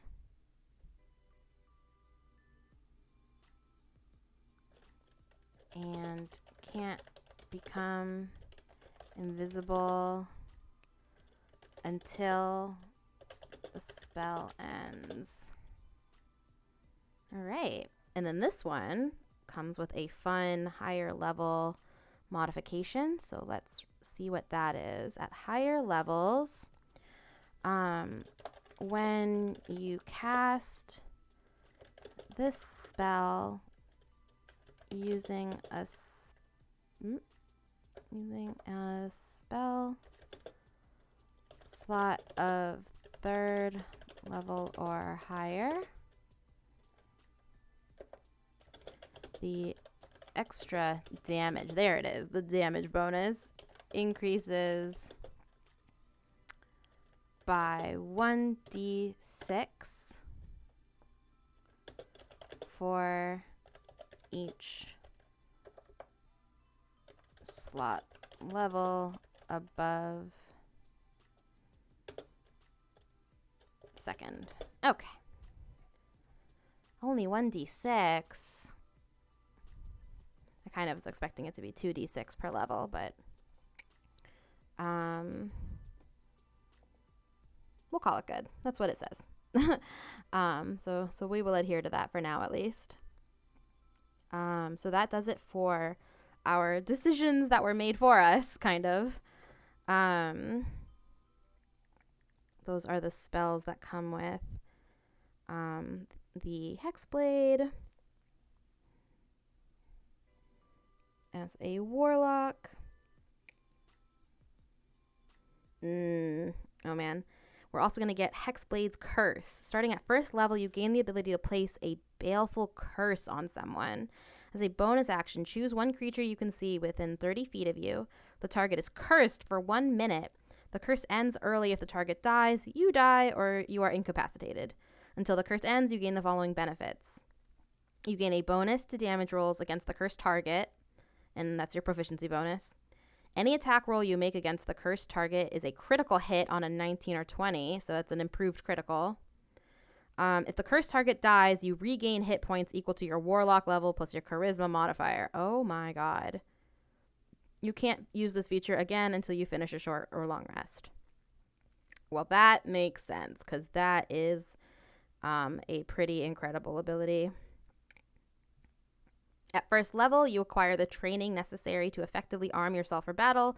You gain proficiency with medium armor, shields, and martial weapons. Okay, that's good, because we are definitely going to want medium armor above the light armor, so that will be good.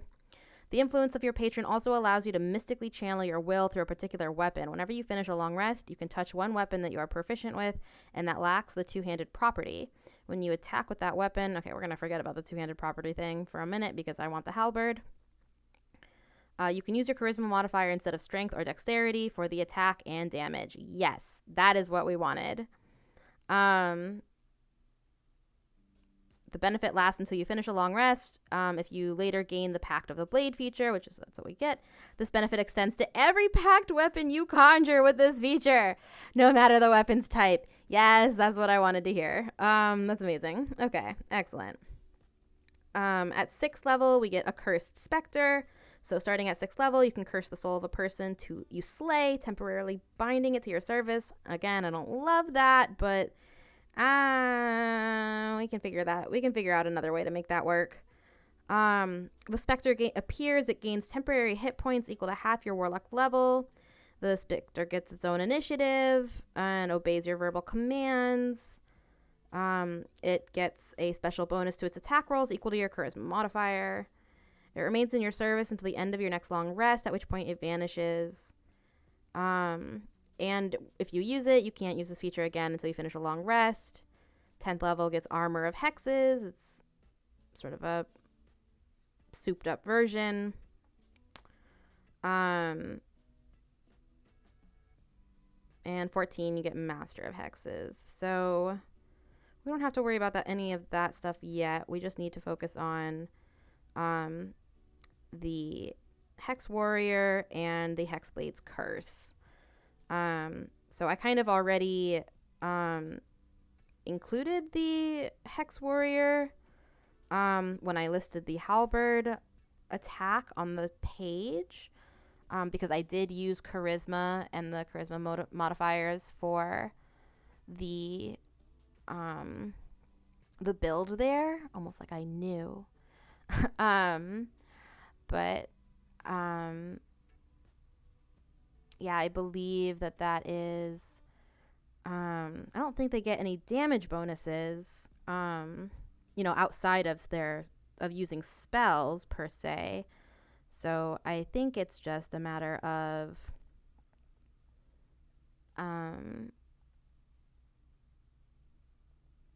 their charisma stats. So I think that is going to work for that.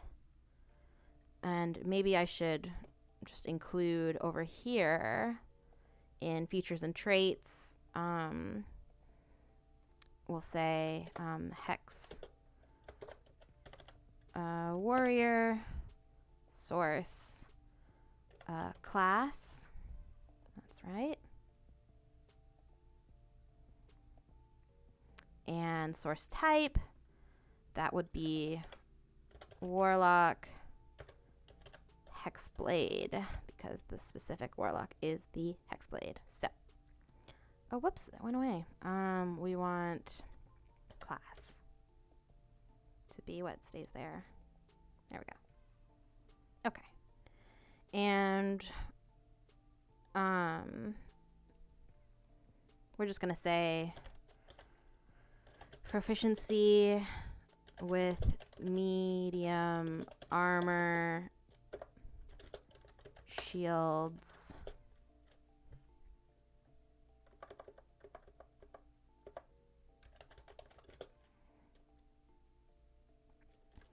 and martial weapons. And then we will just also add use charisma modifier instead of strength or dex for attacks. So that's going to be with our weapon, and Pact of Blade, and Impact of the Blade. And including Pact of the Blade weapon. All right. So that is going to be what we have for that. Get this to Hex Warrior. There we go. And let's go ahead and add, last but not least, Hexblade's Curse. So Hexblade's Curse. That is also going to be coming from class. And that is from the Warlock and the subclass of Hexblade, of course. So this is the Baleful Curse, which is as a bonus action. Choose a creature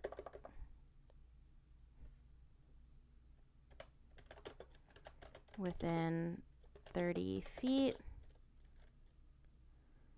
to curse for 1 minute,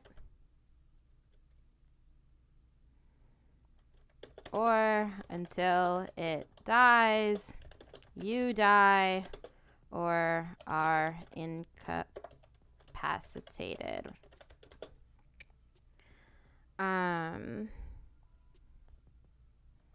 And then we'll just say benefits are you gain a bonus to damage rolls against against cursed targets. The bonus equals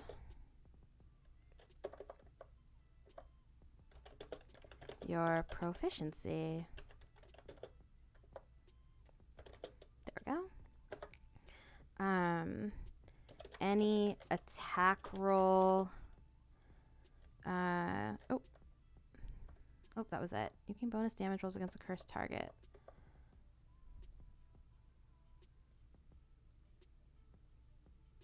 Okay.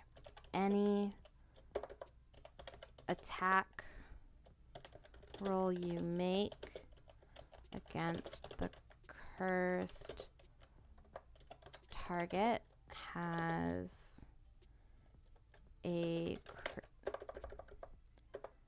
19 through 20 critical hit.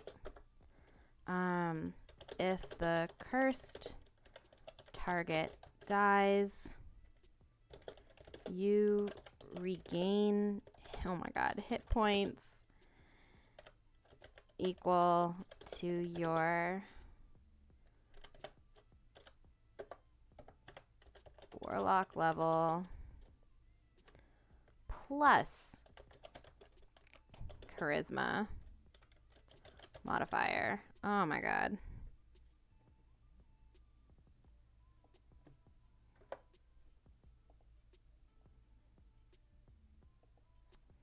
There we go. Plus your charisma modifier. And this is per once short or long rest. So I will go ahead and put that at the beginning. Once per short or long rest. All right. That's going to do it for Hexblade's Curse. Just in terms of making sure that we have all of that recorded. And the last thing we need to do, I suppose, is take a look at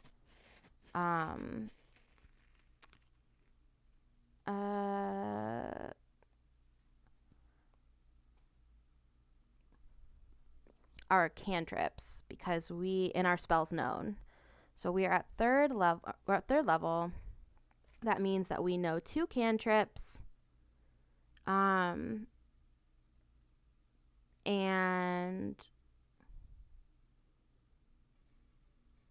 4 spells, and we have 2 spell slots. Rough.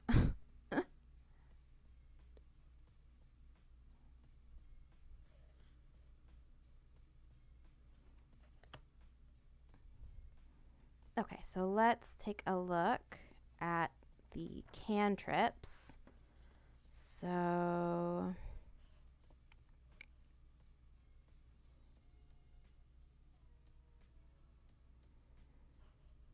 I mean, we gotta go for Eldritch Blast because we want to later take Agonizing Blast, and I mean, Armor of Shadows isn't related, but potentially also Eldritch Spear later. So we're definitely going to pick up the Eldritch Blast cantrip.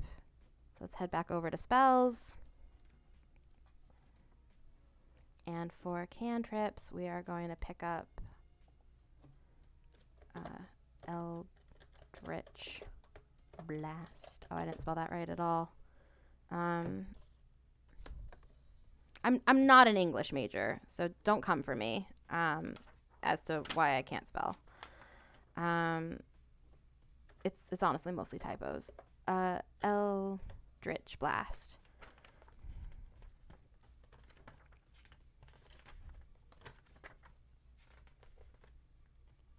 There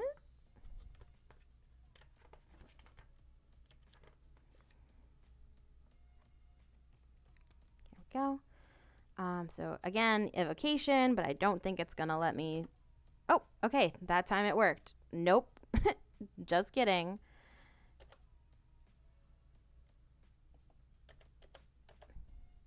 Okay. Are you gonna work this time? Yeah, okay, maybe. 1 action, range of 120 feet. The components are verbal and somatic. It is not a concentration. It is instantaneous.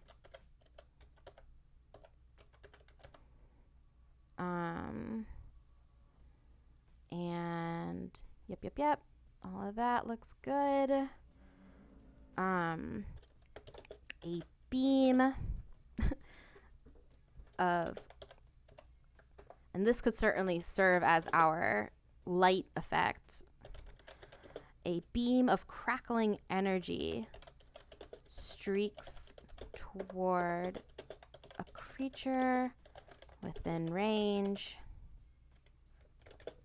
Make a ranged spell attack against the target. On a hit, The target takes 1d10 force damage. The spell creates more than, whoops. Let's do this on the next line. The spell creates more than one beam at higher levels. So, I mean,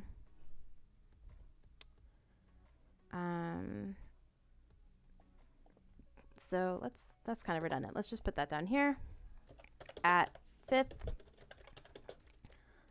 level, oh wait, no. Fifth level is 2 beams. At 11th level, jeez, you get 3 beams. At 17th level,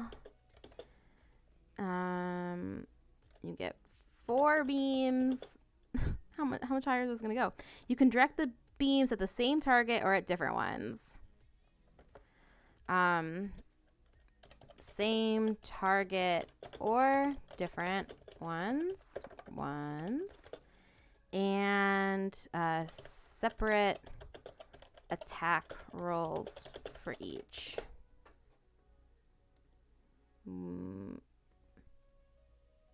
What did I do wrong here? Okay, again, I'm sorry, I can't spell. I'm not an English major. Okay, separate attack rolls for each. Done. So I think that was the easy part. We definitely knew that we wanted Eldritch Blast, like, for sure. Let's go back to our other cantrips to decide what we want.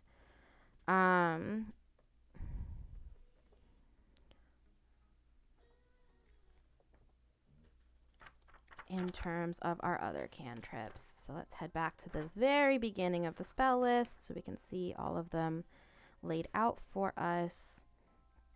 Let's take a look. Ooh, boy. Warlock. Here we go.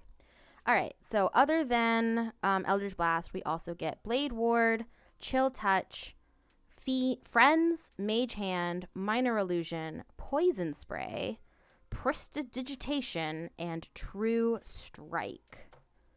I'm so sorry. I will be right back. I have to go for a second.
Okay, sorry about that. I'm back. I know that there's no one here. I'm just practicing for when eventually there are actually people. So, where were we? Okay, we had just picked Eldritch Blast as our first cantrip. Makes sense. Follows what we wanted for this character. I think that the next choice that kind of makes sense would be maybe something like True Strike or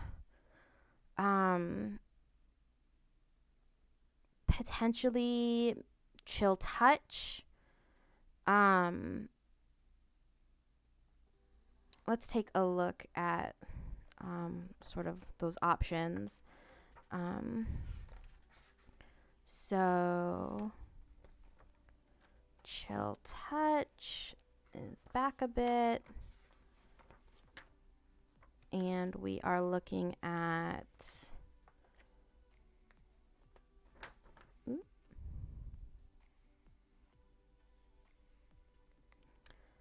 Necromancy cantrip.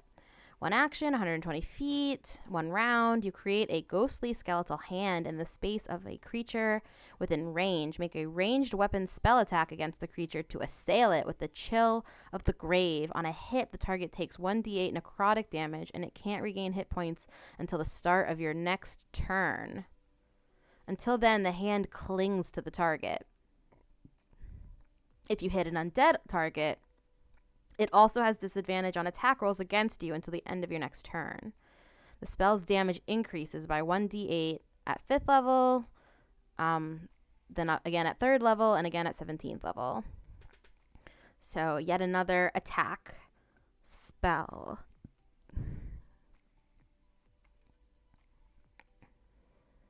I don't love it. I mean, of course, we're doing a combat warlock here, so maybe that would make sense. But I feel like the warlocks rely pretty heavily on their cantrips, and I just don't see that as being something that this character would want to use a lot.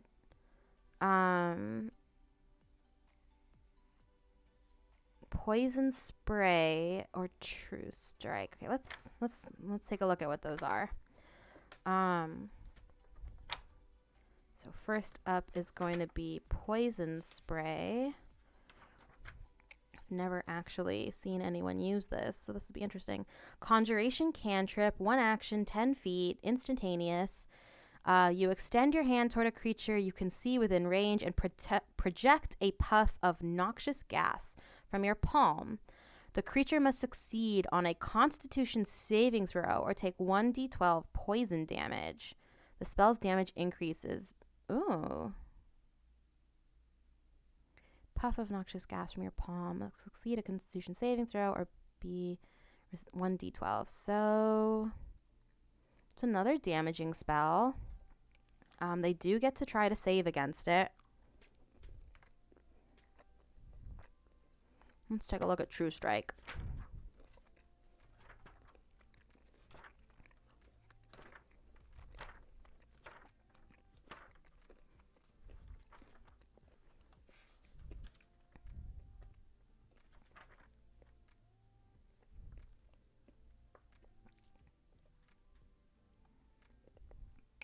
Oh, okay. Divination cantrip. 1 action, 30 feet. Concentration up to 1 round. You point a finger at a target in range. Your magic grants you a brief insight into the target's defenses. On your next turn, you gain advantage on your first attack roll against the target, provided that the spell hasn't ended. But it is concentration, and I feel like the warlock already has a lot of other spells that are concentration dependent.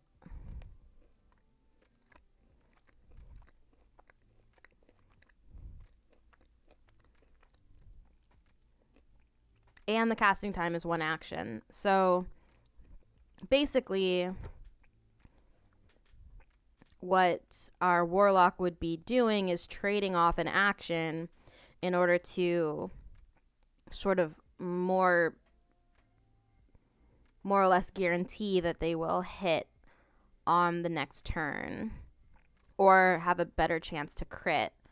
Now, that could be pretty powerful with the warlock's crit and like improved critical. It's because they only have to get a 19 or a 20.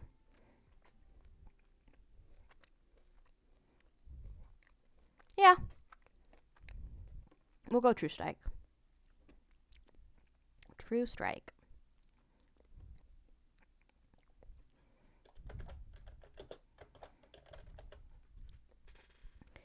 And that is a divination cantrip because whatever. The casting time is 1 action. The range is 30 feet. There is no verbal, only a somatic component. It is a concentration spell, and the duration is up to 1 round. And here we go. Here's the description. You point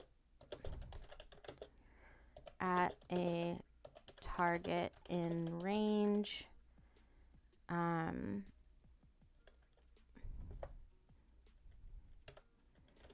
Granting you advantage on your attacks made against that target until the spell ends. Or rather, okay. On your next turn, you gain advantage on your first attack roll against the target. All right. So it's not all of your attacks. It's on your first attack. Yeah, that I guess would be kind of broken if you somehow had a way to cast that and then pick up like action surge or some similar ability that allows you to multi-attack. I might revisit this later though, because I do kind of want to plan to try to build in a multi-attack into this character somehow. So, I might add a little homebrew magic and say that, yeah, you know what? Let's go ahead and do that. Let's say if they want to cast it at higher levels, they can add an additional attack. So,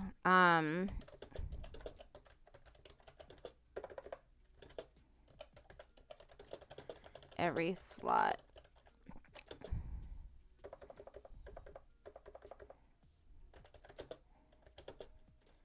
First level or higher. And then of course I misspelled additional. So there we go. Done. For sure this time. Shield. Wrathful Smite. Okay. Here's our spells.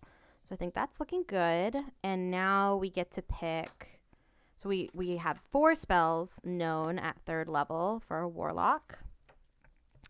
And, ooh, we have to go back to the Warlock page. Oh, no. Okay. Got it. So we know 4 spells. We have 2 spell slots. And our spells slot level 2nd. So we can pick from... So my understanding of this is that we can pick from the 1st and 2nd level spell slots, or spell list, but however many, whatever we choose, there's 4 of them, and they can't be above 2nd level. So 2nd level is the highest, but we can pick some 1st level spells and just cast them at the 2nd level. Blah. I'm so sorry if that was word salad, but I promise it makes sense.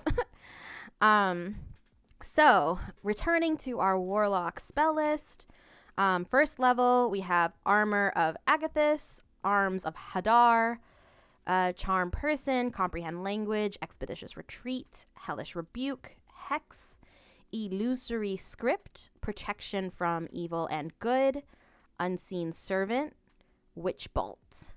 At 2nd level, we get Cloud of Daggers, Crown of Madness, Darkness, Enthrall, Hold Person, Invisibility, Mirror Image, Misty Step, Ray of Enfeeblement, Shatter, Spider Climb, and Suggestion.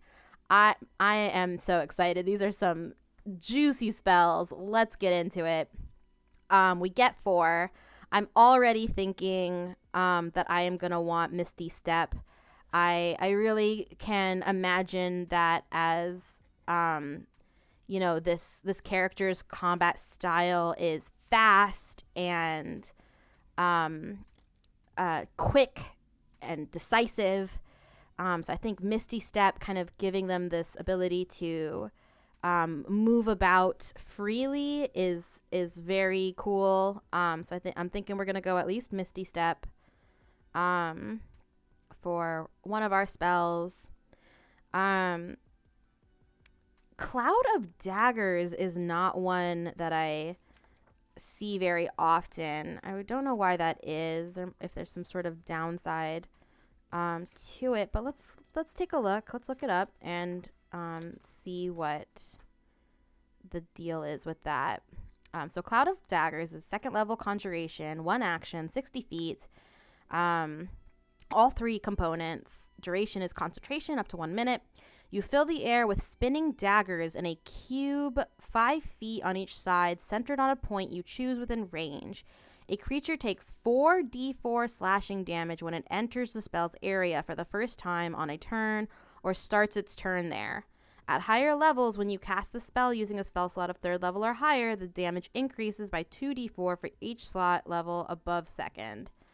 That's pretty great. That's pretty cool. It's a damaging spell. It's not quite, a physical action, but it is still going to do damage. So I definitely think that one is on the short list for sure.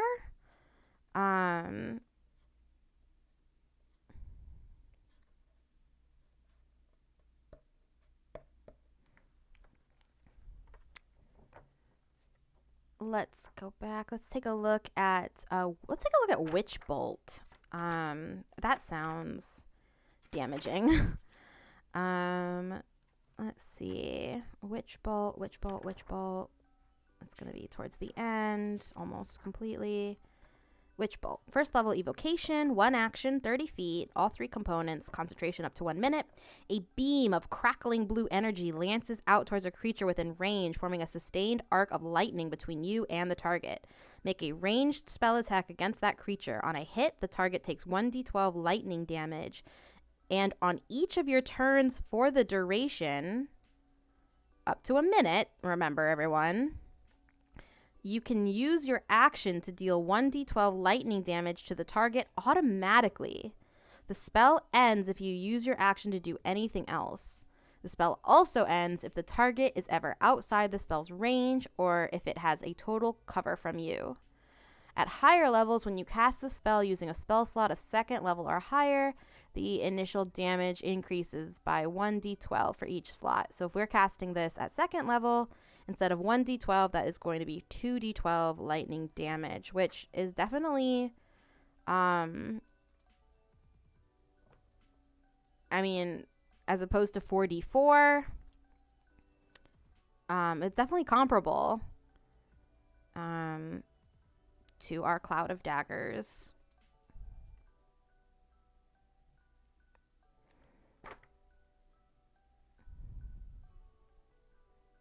Although it's another spell and it's another concentration up to a minute. So there are some downsides, as well as the fact that the player kind of has to commit to that and keep it up. If they take any other action, they kind of lose the most attractive feature of it, which is this continual damage happening. And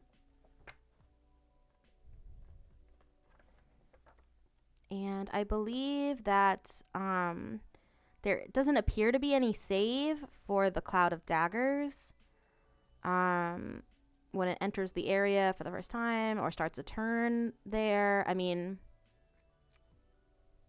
There's no save for the Cloud of Daggers. But of course, then the creature on its turn, it'll take that damage and then it can immediately move out of the space. So I guess the trade-off is that with Witch Bolt,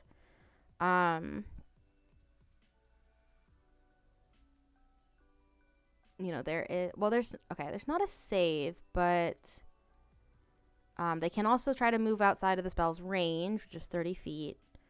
And they have to hit with a spell attack. So the daggers, I believe, it just automatically happens, and you just roll damage if you're going to do it.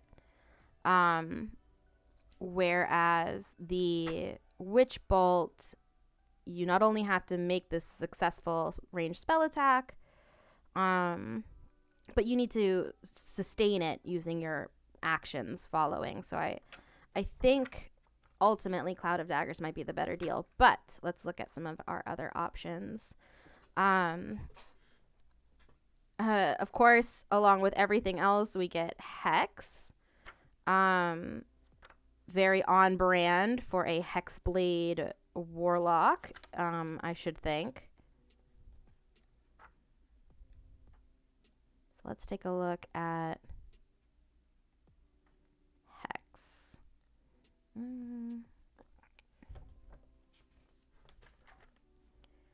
Okay.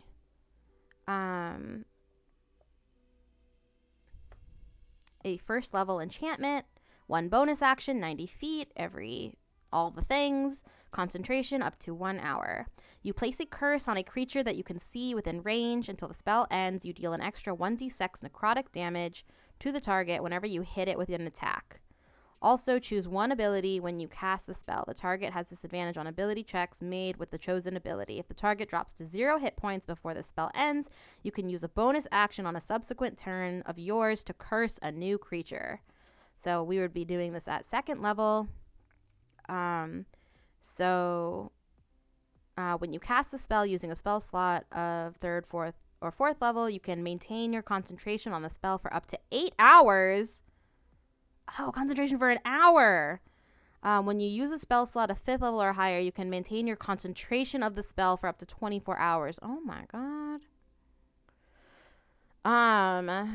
That's great, but I feel like our Warlock already has a lot of concentration spells. And so if they are running this Hex, they're going to lose it if they try to cast any of their other concentration spells. So Blur, Branding Smite,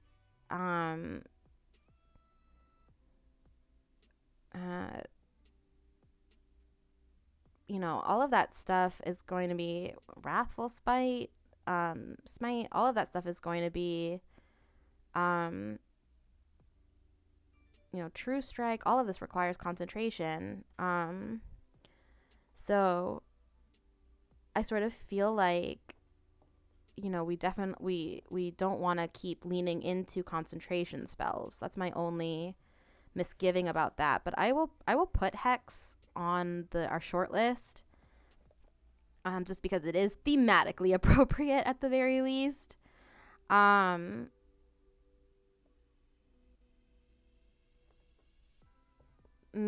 might triage the situation a little bit and play with it a little.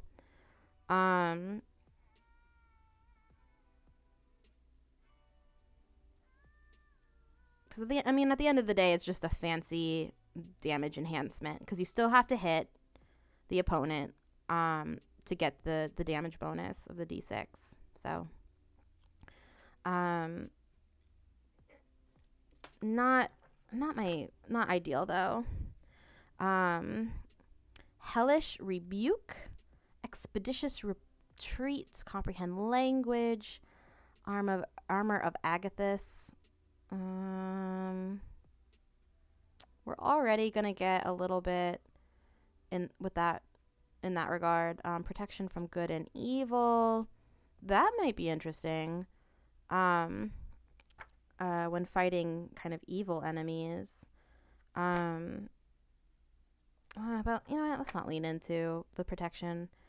Darkness, Enthrall, Hold Person, Invisibility, Mirror Image, Misty Step, Ray of Enfeeblement, Shatter, Spider Climb, Suggestion. Okay, Spider Climb is useful as heck. So I'm going to give Spider Climb.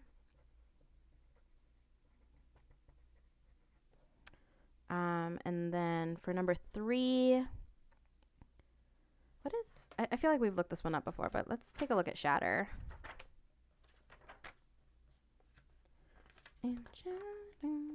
Okay, second level evocation, 1 action, 60 feet, all of the things, instantaneous duration.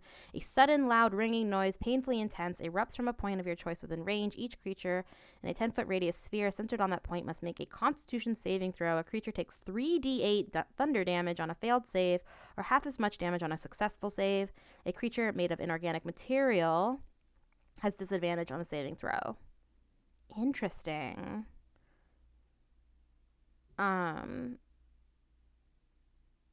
You know, the fact that it has to be like a loud noise is kind of flavor text, but I do like kind of pretty much everything else about this. So we're going to pick up Shatter as our third spell, and that just leaves us with one more before I kind of input all of this. They're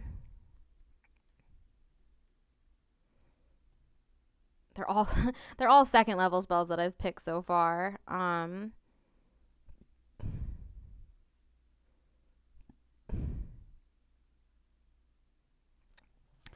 right, Expeditious Retreat doesn't sound very glamorous. But if we're leaning into the like fast angle, the speed, then if this is something that just gives a bonus to that, this spell allows you to move at an incredible pace when you cast the spell, and then as a bonus action on each of your turns until the spell ends, you can take the dash action. Oh my god. Yes. Okay, so you don't actually have to be running away. That's what I wanted to know. Although it's concentration again.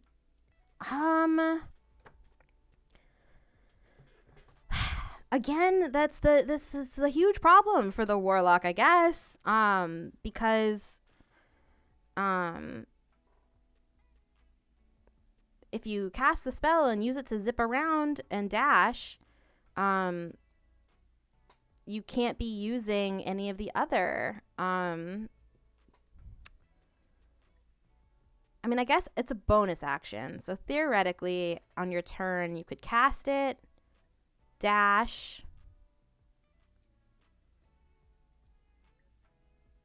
and then take your action, which could be to cast another spell, and then go on with that. But it's still going to cost you a spell slot. So to only be able to use it once and then have it go away is kind of, if you want to use one of these other concentration spells. Now, to be fair, our person doesn't have to do that, but all right, I'm going to go ahead and say Expeditious Retreat, and we'll see how that goes. If it's too prohibitive, we will modify it slightly, because I do see this as potentially being like a huge conflict in terms of like action economy, like a major reason why the Warlock might not get to live up to its full potential, just because they're having to negotiate all of these concentration spells. So that is Misty Step, Spider Climb, Shatter, and Expeditious Retreat. That's going to be all 4 of our Warlock spells known. And yeah, we have so 2 second level slots. I don't know if there's anywhere to put that, because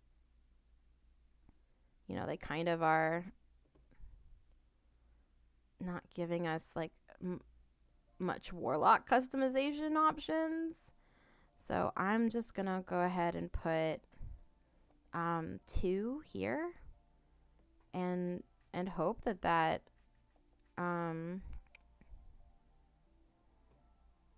sort of lends itself to indicating that. Okay, slots total, slots remaining.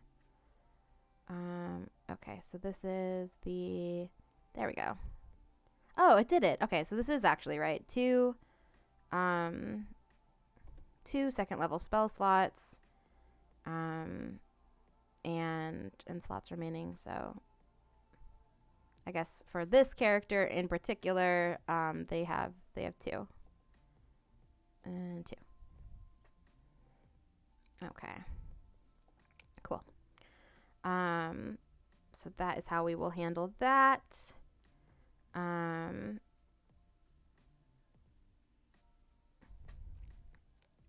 What is missing? What is missing from our 3rd level warlock? So I definitely want to make sure that this warlock is able to have some cool attacks, because I think that is very much like what they are built to do. And I don't really love what kind of came with the warlock. Obviously, like, I picked out the spells and stuff like that and included the features, but I really have sort of more in mind in terms of like combat effects.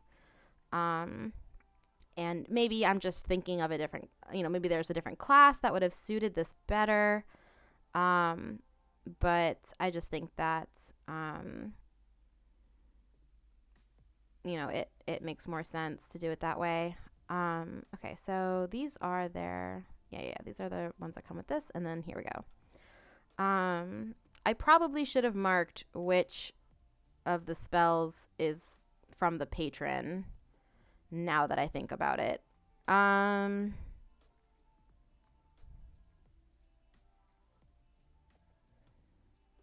Let's see if I can. All right, well, so first of all, this is still bothering me.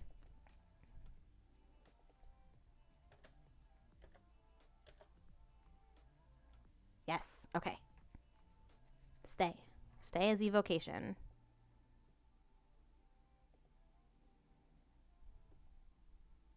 Yes, okay, great.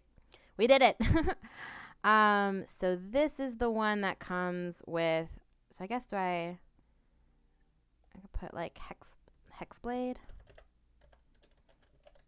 here, maybe, to show that that is a spell that comes with being a Hexblade, or from the Hexblade Pact, rather.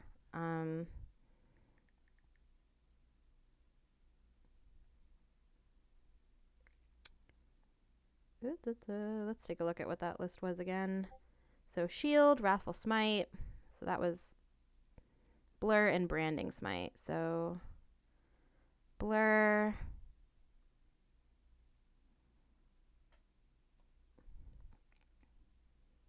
Wrathful Smite, Evocation, did it? Duration, components, target, range, casting time. I guess it didn't include it. Shield. All right, let's include in this somewhere the Hexblade. Hexblade. Save. Done.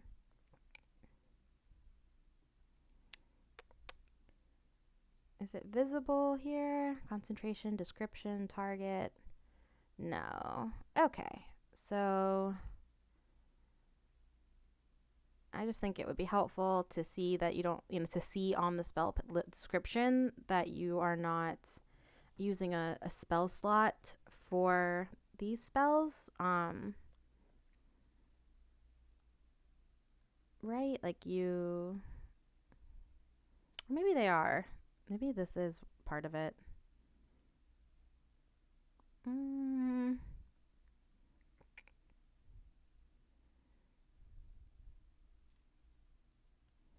Whatever.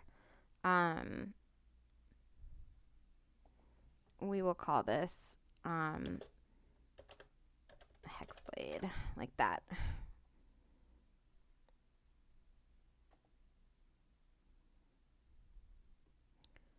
So that's Shield, or that rather Wrathful Smite and Wrathful Hexblade.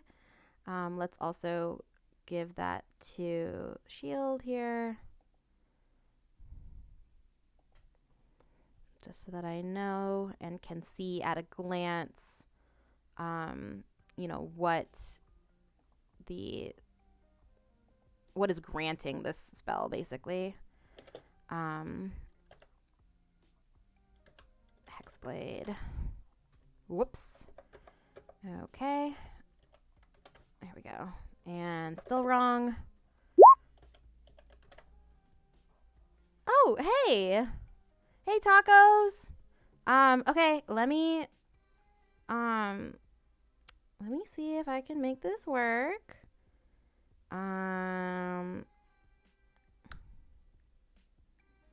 Is it like that? No, hang on.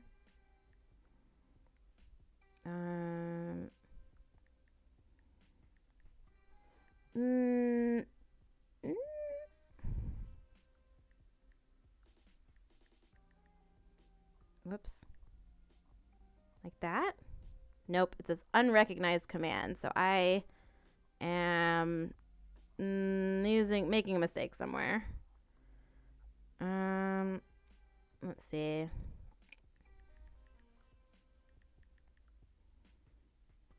I'll figure this out. Okay. Let's try it again.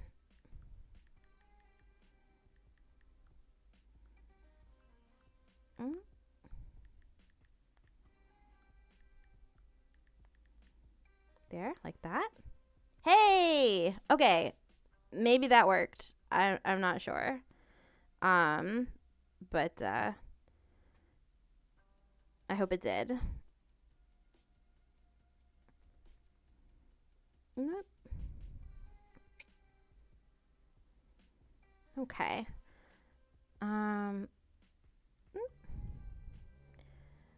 Thanks for stopping in, tacos.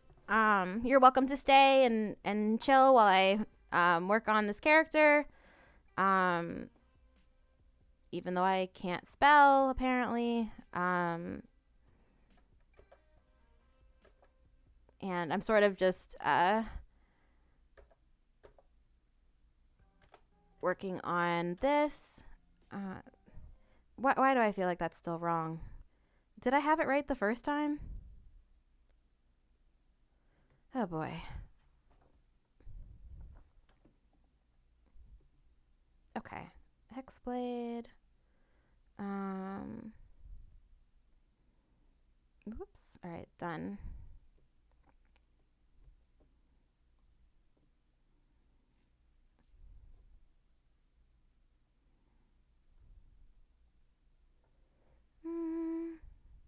Whoops. Eldritch Blast. Okay.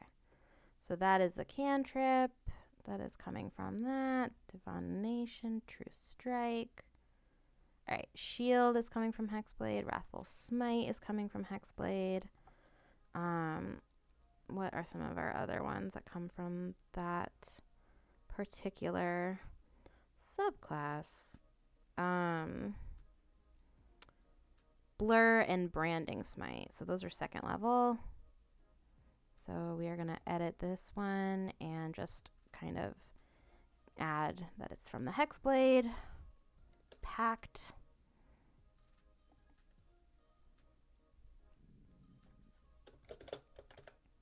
Hexblade. There we go. And we'll just save that like that. Whoops. All right.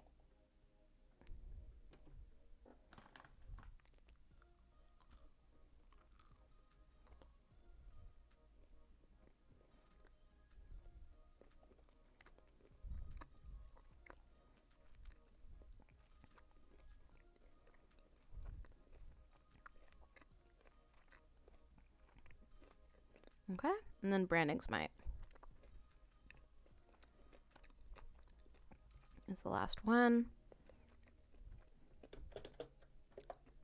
Whoops, okay. Hexblade, there we go. Okay.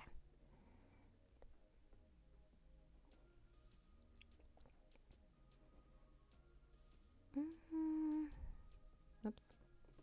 Done. Okay, and then the rest of them are just coming off of the Warlock spell list. Um,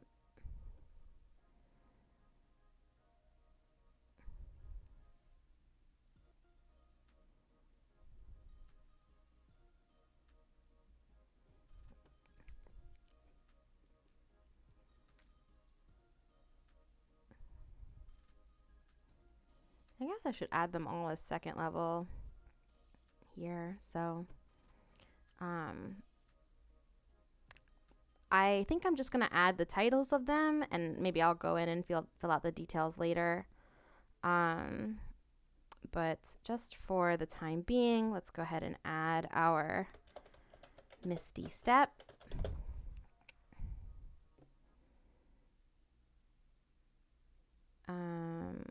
And our Spider Climb.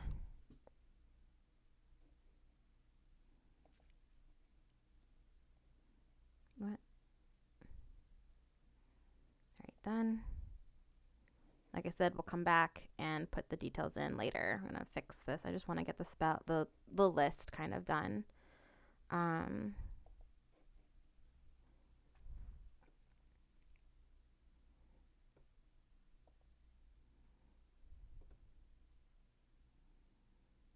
So for our next one, we have Spider, not Cider. Spider Climb. And we'll go ahead and save that. Shatter, and then Expeditious Retreat, which sounds terrible. How unglamorous, but it is what it is.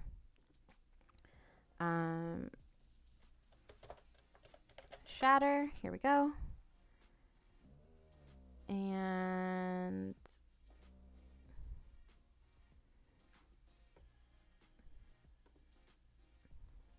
just to get it on the list. And last but not least, we are going to add Expeditious Retreat.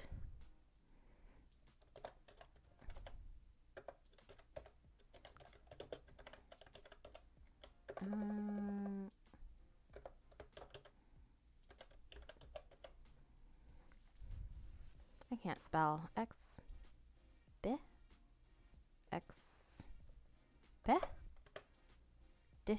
Retreat. That should do it. And done.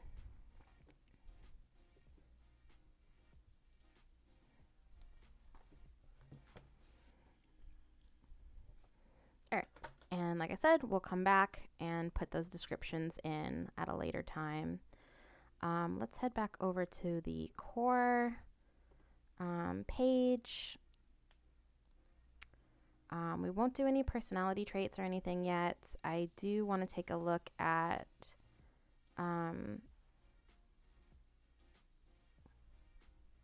armor class. So we are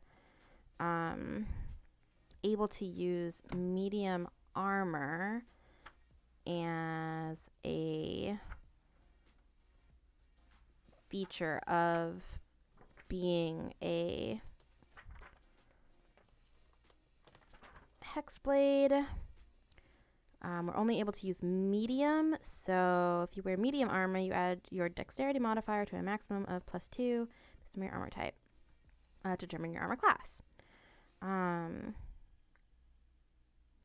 So our dexterity is 2, so to the base number from your armor type or determine your armor class. Okay.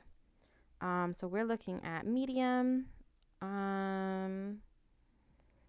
armor, and we definitely want to kind of do the best that we can. I think we don't want to sacrifice disadvantage on stealth though. So I think we're just gonna do maybe scale mail, kind of the best that we can. That brings us to 16. Oh, but that gives us a disadvantage again. So we don't want that. We're gonna go breastplate for that 14 plus dex modifier with no disadvantage on stealth. I think that's kind of the best we can do, at least for the time being. So we are going to go into our armor class. It's 14 plus 2. Gives us an armor class of 16. Very respectable for a squishy spellcaster. Or as we've seen, our spellcaster here is not so squishy.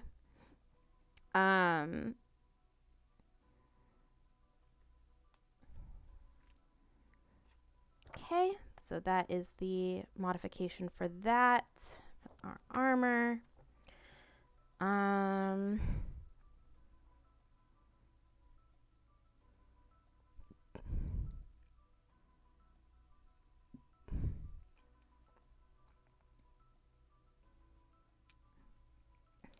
All right.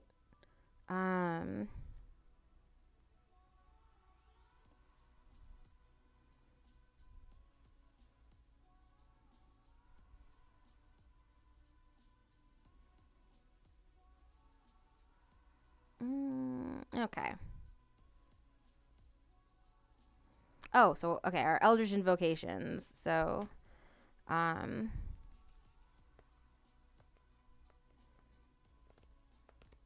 so we put our Pact of the Blade, so we chose Pact of the Blade, but where did we decide to put that? I think we put it in our features and traits, which is getting awfully long now, but, it's fine. They've got a filter for it. So, oh, actually, we did not put our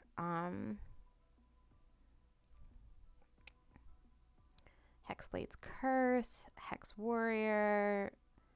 Yeah, we did not put. So let's go ahead and put our Pact of the Blade here. And we will choose Warlock as our kind of source. Blade. Choose class.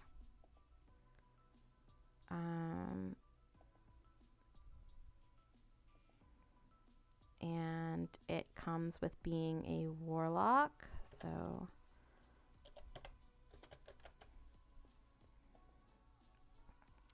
and this is a big description, but you can use your action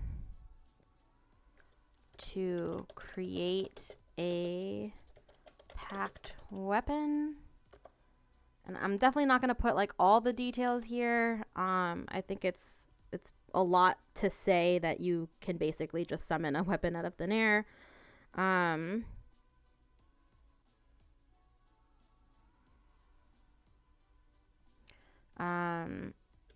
just going to say that it counts as magical.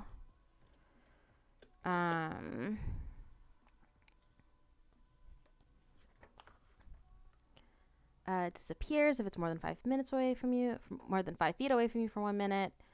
It disappears if you use the feature again, or if you dismiss the weapon, or if you die. No action to dismiss it.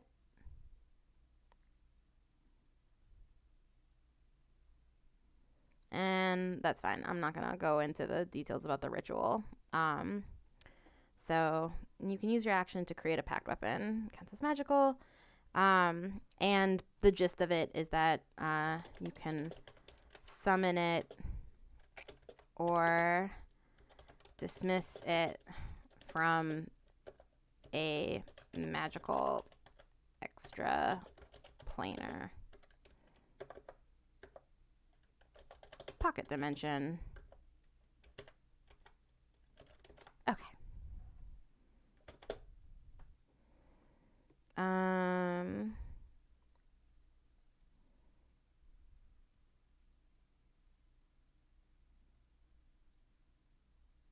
Okay. Okay. So that is on that one. So that's Pact of the Blade. From being a warlock. Did it not save? Okay. There it goes. And then our next ones that we're going to want to pick is, we already put our features that come from being a Hexblade warrior.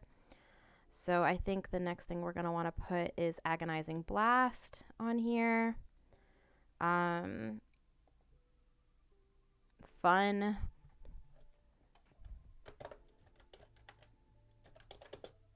Oh boy.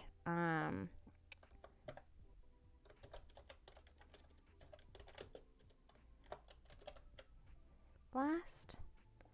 And that is going to come from, it's your Eldritch Invocations, but I guess it's still class.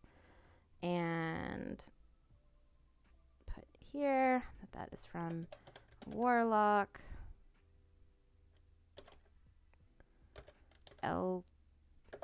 Eldritch Invocation. And that one is when you cast Eldritch Blast, add Charisma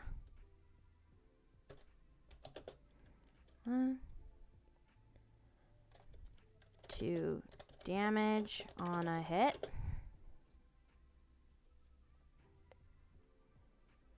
And I'll save that. Short and sweet. Doesn't all have to be super long-winded. And finally, Armor of Shadows on yourself at will without expending a spell slot. I better know what Mage Armor actually entails. So let's head over to the spell slots, the spell list again. Mage Armor. It's going to be towards the end a little bit. Mage Armor. One first level abjuration, one action, touch. Lasts for 8 hours. That's not concentration. Meh, amazing. You touch a willing creature who isn't wearing armor, and a protective magical force surrounds it until the spell ends. The target's base AC becomes 13. Its dexterity modifier, or plus its dexterity modifier. The spell ends if the target dons armor or if you dismiss the spell as an action. Our AC is already higher than that. 13 plus our dex mod. No, 13 plus our dex mod is 15. And I think that our Hexblade Pact makes our armor class 16. So we actually don't need this one anymore. So we can pick a different one. Good thing I looked at that first. So let's take a look at some of our other. We have Beguiling Influence, which is proficiency in deception and persuasion. No. Devil's Sight, you can see normally in darkness, both magical and non-magical, up to 120 feet. Eldritch Sight, you can cast Detect Magic at will without expending a spell slot. Okay, that I like. Detect Magic is extremely useful. Eldritch Spear, which you can extends the range of Eldritch Blast to 300 feet. Rune Keeper, you can read all writing. Fiendish Vigor, you can cast False Life on yourself at will as a first level spell without expending a spell slot or material components. False Life. Now, Mask of Many Faces gives you Disguise Self. Misty Visions, you can cast Silent Image. Repelling Blast requires Eldritch Blast, which we have. When you hit a creature with Eldritch Blast, you can push the creature up to 10 feet away from you in a straight line. Thief of Five Fates. You can cast Bane once using a Warlock spell slot. You can't do so again until you finish a long rest. Bane. Like the Bane of all evil? Let's see what that is.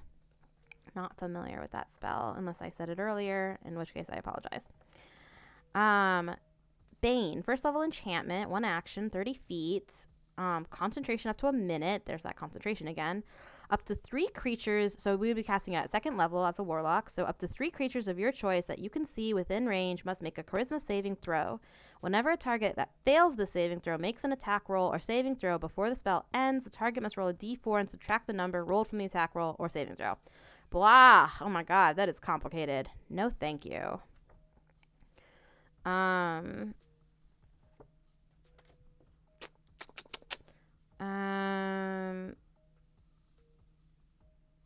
Just not worth it at all. And okay, so that's all I can see for this, for the invocations here. The rest either require a different pact, or they require a higher level than we are. Oh, there's also Gaze. Okay, there's this one I missed. Gaze of Two Minds. You can use your action to touch a willing humanoid and perceive through its senses until the end of your next turn. As long as the creature is on the same plane of existence as you, you can use your action and subsequent turns to maintain this connection, extending the duration until the end of your next turn. While perceiving through the other creature's senses, you benefit from any special senses possessed by that creature, and you are blinded and deafened to your own surroundings. Interesting. So I feel like even though Pact of the Chain isn't a prerequisite for that, I feel like it lends itself very well to having a familiar, and is almost exactly the same as Voice of the Chain Master. You can communicate telepathically with your familiar and perceive through your familiar senses as long as you are on the same plane of existence. I mean, it comes with a little bit of extra, like you can speak through your familiar with your own voice, and it doesn't seem to come with the added complication of needing to be blinded and deafened to your own surroundings. It's just not specified, so I'm assuming it's not a feature. And you don't seem to have to use your action at all, as with Gaze of Two Minds. So there's some. It's just like a better version of it. So again, I don't think Gaze of Two Minds is really worth taking.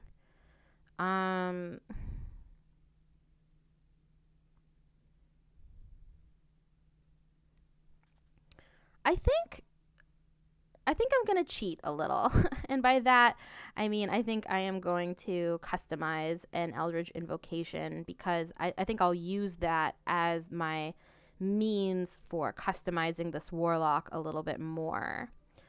Because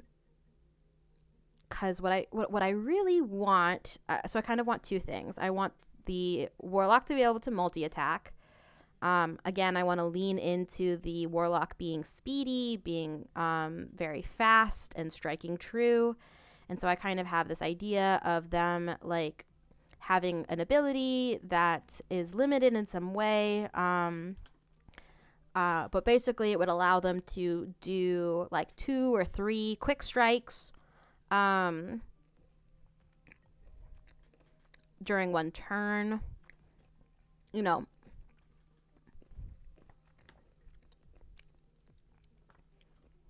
I don't think that they're 1d10 plus 3 is really going to be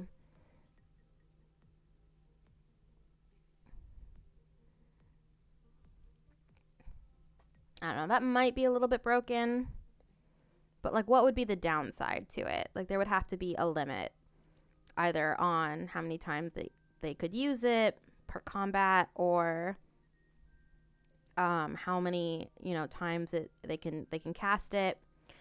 I'm kind of leaning towards the idea of like they spend an action to prepare it, and or cast it or whatever, and then on their next action they can use it. They can do these they can do like 3 quick strikes or lunges or whatever with the halberd.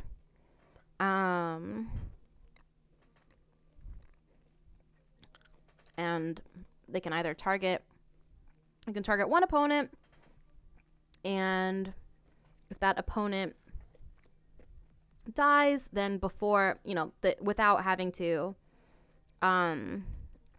waste the rest of the turn, they can change target to the next closest enemy. Yes, I like this. How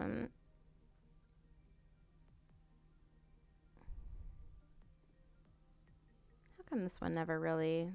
What happened here? Is it just not showing it on screen, or is it not really there? Nope, it's there. Okay.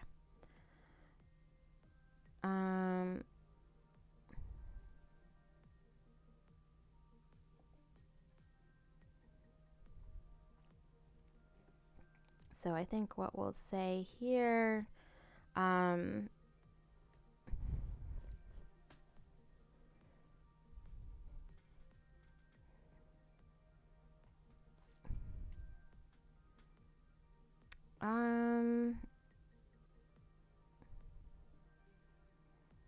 Eldritch Invocation, Agonizing Blast. Oh yeah, it is blank here. Did I never? Yeah. Okay.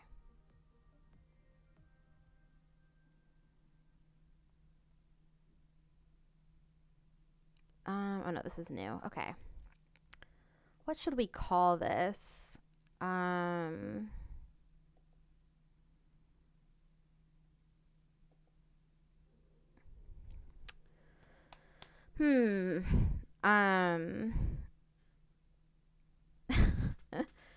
uh, let's think. Something hex, probably. Or equally, like, emo sounding. Um,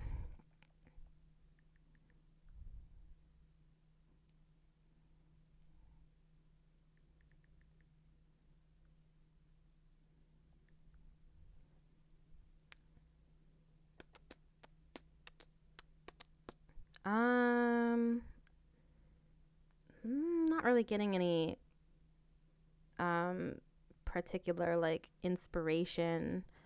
I'm just gonna call it like Hex Haste or something like that. I know that sounds super lame, but we are home brewing this on the fly, so we're gonna say that it comes from the class, and that whoop, that didn't stick.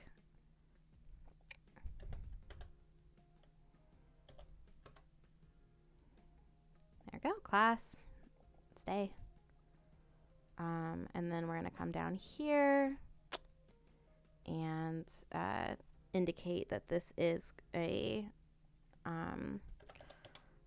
Warlock class feature, and it's like it technically is taking the place of our second Eldritch Invocation. And we are going to say that it is homebrewed. Brew just for you. And we will say that you can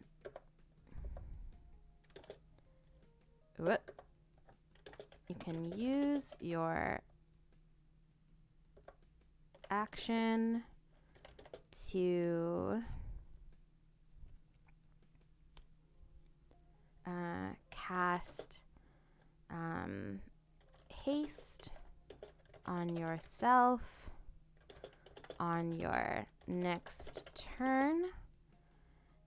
You may make up to 3 rapid attacks on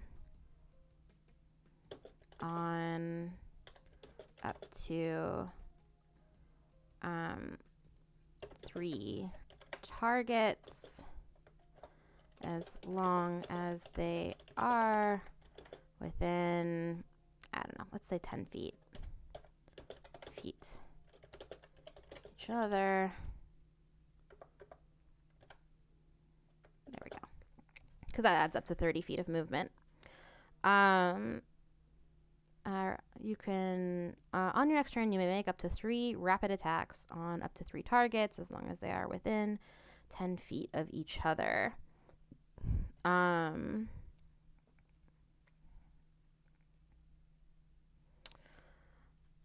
Yeah, I mean, I think that works. You're basically trading an action for an extra attack, because if you took both of those actions to attack, um, you would be getting the same damage. But this is saying, like, if you trade off one of your turns, one of your attacks during your turns, you can on your next turn get that extra attack in. So it's going to make up for your lost turn and serve as a bonus. It's just going to make combat take a little bit longer, and give your enemy kind of an opening. So I like this. We are going to save this as Hex Haste. If anybody watches this playback and thinks of a better name for it, please, by all means, feel free to suggest it, message me, or post it on the Discord. Whatever is the easiest. I'm thinking about getting rid of Agonizing Blast too, to be honest. It's just not that cool. It's just extra damage to Eldritch Blast, which is nice, but again, I want my Warlock to be more DPS-y? No, more like melee fighter. So let's go ahead and look at this too. So let's get rid of the name Agonizing Blast. And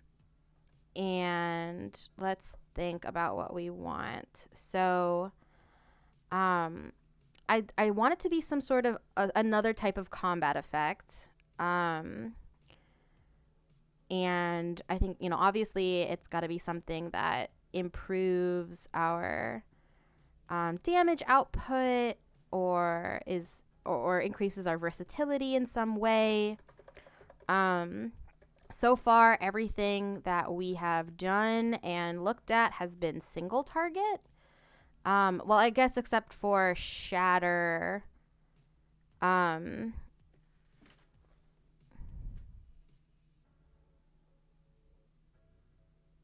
Yeah, Shatter is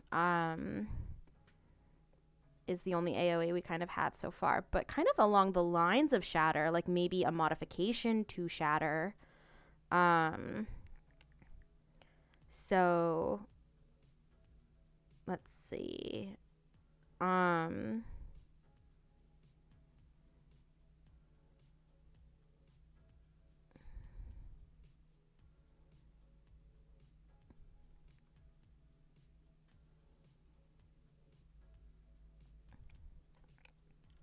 So Shatter is what we're getting from our spell list, but maybe like a modification to Shatter in addition to Shatter. When you cast it, maybe it comes with this option to also make like a melee attack. Because our other Eldritch Invocations modify things like Eldritch Blast. So I feel like it would make sense for us to kind of homebrew an Eldritch Invocation that has to do with a different spell in our spell list. So if we're looking at Shatter specifically, let me bring that one back up so that I can be more specific.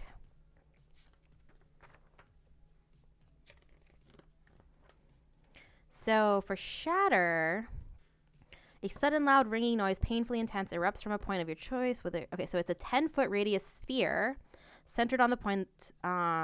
Must make a Constitution saving throw. A creature takes 3d8 thunder damage on a failed save, or half as much damage on a successful one. A creature made of blah blah blah. At higher, a non-magical object that isn't being worn or carried also takes damage if it spell's area. At higher levels, when you cast the spell using a spell slot of 3rd level or higher, the damage increases by 1d8. So this is just making it higher damage. But oh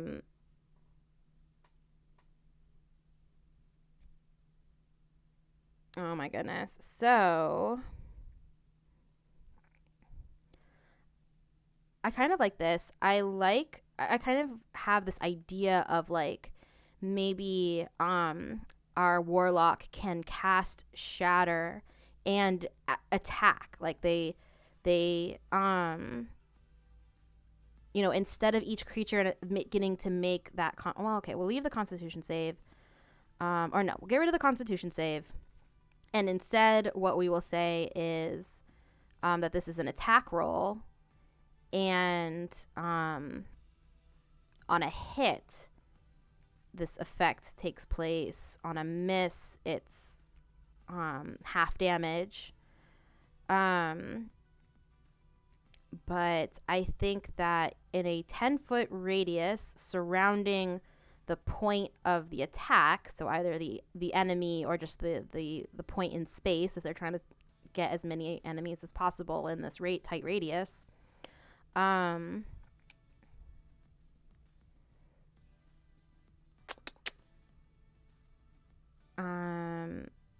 take 3d8 on a fail or half as much on a success. How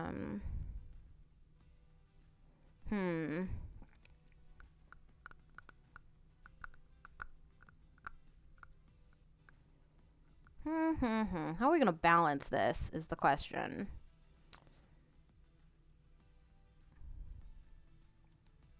So, all right, all right, let's Hex Warrior, Pact of the Blade.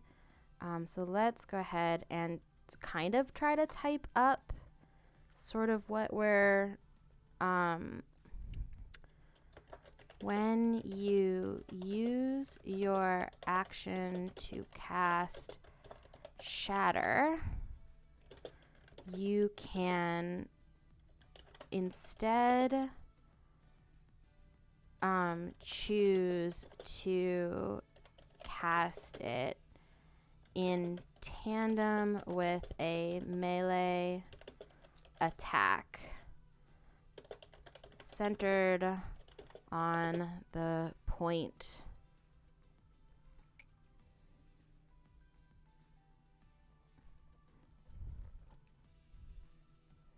on the target point. Okay. So that kind of is that beginning. When you use your action to cast Shatter, you can instead choose to cast it in tandem with a melee attack centered on the target point. And so basically this is going to challenge the AC of all of these things, or of anything captured in the radius. Which one was I? 10-foot radius.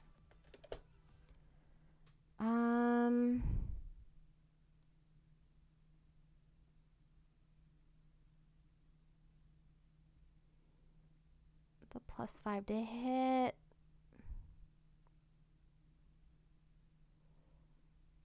Oh yeah, okay. So, and then on a miss it's half.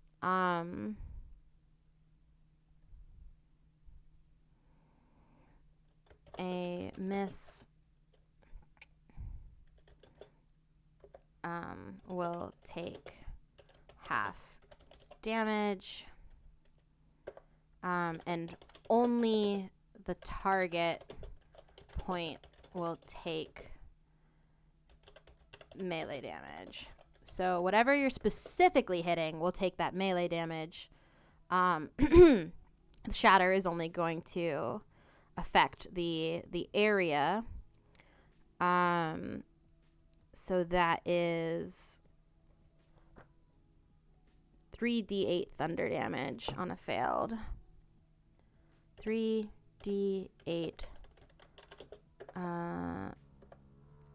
thunder damage on a failed save. Okay. Oh wait, no, it's not a failed save. It's just a failure, or a miss. 3d8 on, I guess we say on a hit. So basically what that ends up looking like is the center of the attack, like whatever is being targeted, if it's a creature, is going to take 1d10 plus 3, and if they are going to use this feature, this pact, or not this pact, this Eldritch Invocation, then the target is going to take an additional 3d8 thunder damage, or on a miss, they'll take half that. And in addition to that, all the creatures within a 10-foot radius of that center point must also take that thunder damage, whether it's 3d8 or half as much if they save, or if it's not a hit. Yeah, I think that works. In tandem on a hit, I want to add like a little bit more to it. Like I feel like they're gonna use a spell slot to do this. It's like a modified shatter. I feel like it has to be really worthwhile since they only have 2 spell slots this early on.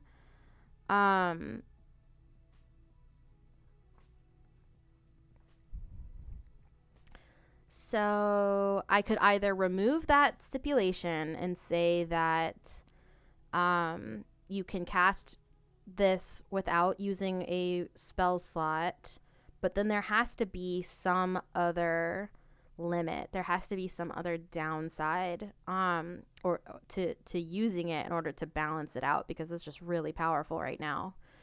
I think that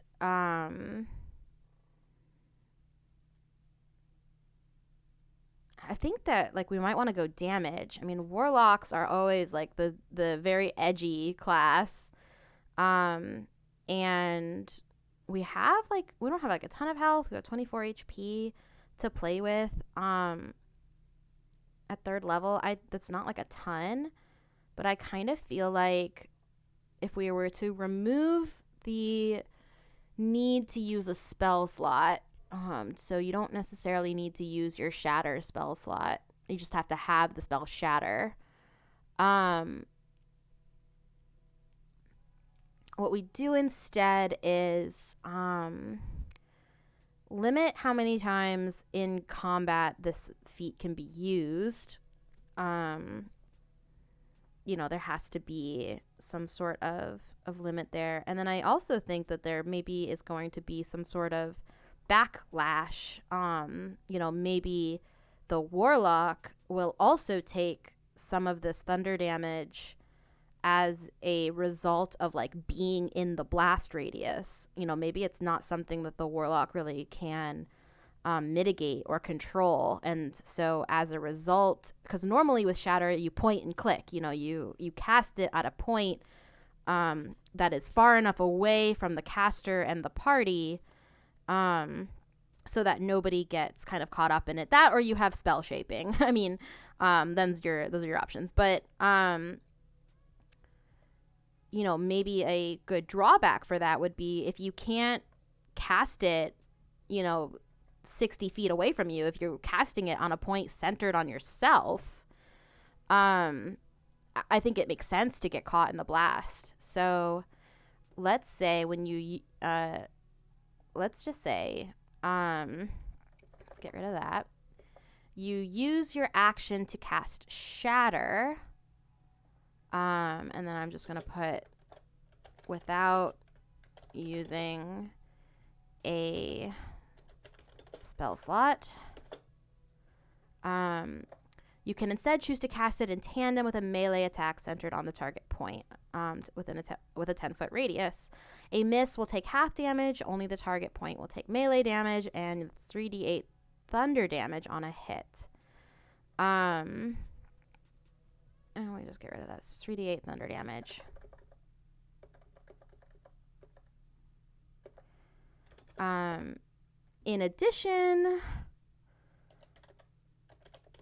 Additionally, you are caught in the blast as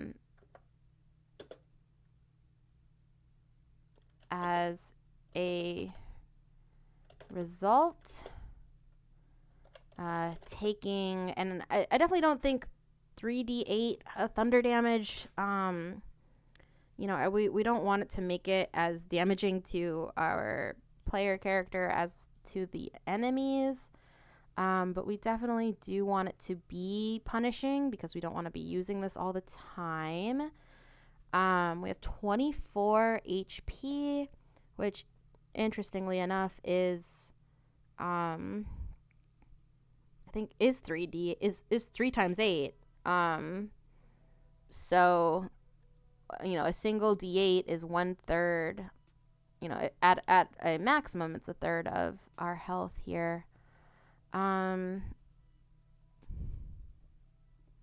Additionally, you are caught in the blast as a result, taking, I feel like 5 is like what your average D8 result is.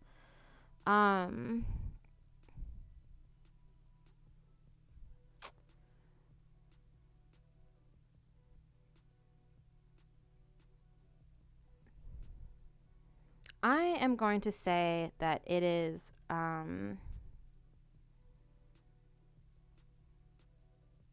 1d8 per strike. And then that way, if you want to combine this with Hex Haste and use it to hit 3 times, well, you're going to take 3d8 damage. Oh my goodness, what's happening? Ah! Spence! Hello! Oh my god, Seer! Seer! Wapugga! Oh my goodness! Everybody's here all of a sudden. Hello, everyone. Welcome in. I am just doing building a character in a Warlock in Roll20, and testing out some new stream stuff, some new layouts, some new looks, some new software. So I'm just getting the hang of everything, and hanging out. So I'm super happy to see you guys. You're welcome to hang out here or be on your way. If this isn't really your cup of tea, as it were. Okay, let me see if I have learned how to do anything. And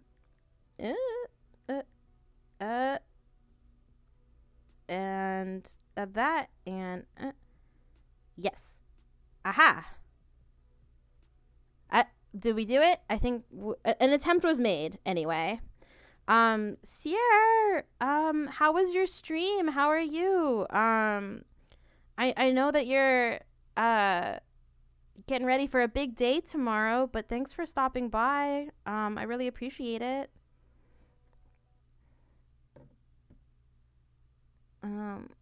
And like I said, I hope that shout out worked. I don't know if it did.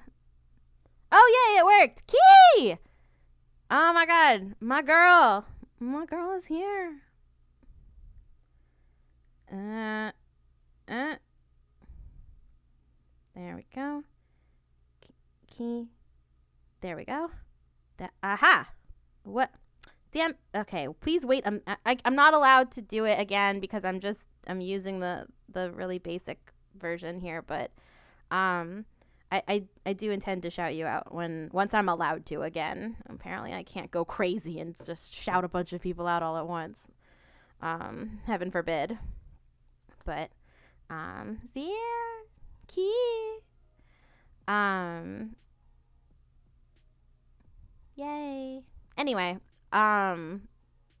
thanks for coming by. Thanks for chatting and stuff. I am just going to sort of finish this out. For anybody that decides to stick around, who's curious or interested or wondering what you missed, basically we are building a Warlock. We've decided to go with Hexblade for our patron, and we are doing some custom Eldritch invocations because I don't like any of the ones in the base player handbook. There might be more in the some of the other source material, which is where the Hexblade Warlock comes from in the first place. But rather than kind of look that stuff up, we're just sort of customizing here. So I am just trying to figure out how to balance out these abilities because they are pretty powerful. But I want a very a very glass cannon for lack of a better word. So that is just what I was looking at. Basically, my idea was to take Shatter and combine it with a melee attack. So our Warlock would basically make this melee attack, and from the point of that attack is where the Shatter spell would basically center. And since most casters try not to get caught in their own spells, I thought a pretty interesting drawback to this would be that if the Warlock is casting it kind of as a touch spell instead of a ranged spell using a attack, that they would also get caught in the blast, and so they would take some thunder damage as a result. And so I'm just working on scaling that because the Shatter usually does 3d8 damage, and I don't want to go kind of to that extreme, but I do feel like the caster 1d8 I think is reasonable for the time being. And then I'm also wondering if I want to let them combine it with my other homebrew Eldritch Invocation, which I have lovingly called Hex Haste, even though that is the lamest sounding spell ever. Which basically says you can use your action to cast haste on yourself. On your next turn, you may make up to 3 rapid attacks on up to 3 targets, as long as they are within 10 feet of each other. And so I'm kind of thinking like maybe the Warlock could combine these two if they really wanted to. And make up to, they spend a turn prepping, and then the next turn they're able to make 3 strikes using this Shatter effect, but they're going to take 3d8 damage, basically. Higher risk, higher reward. Yeah,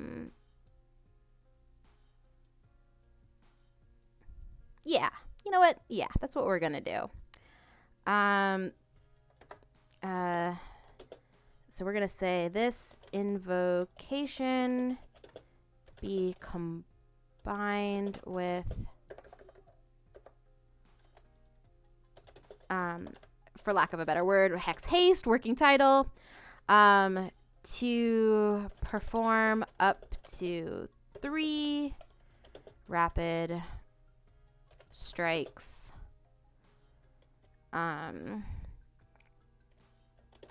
in this manner. Okay.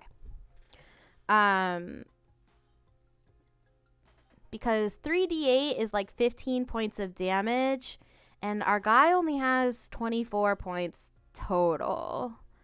So if he's going to do this once, combine these invocations once, that's going to wipe out a pretty significant portion of his health, his HP. The enemies are not going to have to do much, but, give our Warlock a little tap, and they're going to be in trouble. So I like this. It's a lot of damage, but it's a lot of risk. So we're going to keep this. What are we going to call it, though?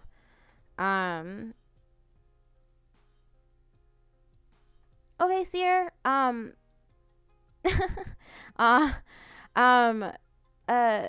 Seer, thanks again. Grab a snack, grab a drink, take it easy. You are a precious, precious being, and you deserve to be treated preciously, especially with your big day tomorrow, which of course I am hoping for all the best for you. But I'm just so happy that you came by.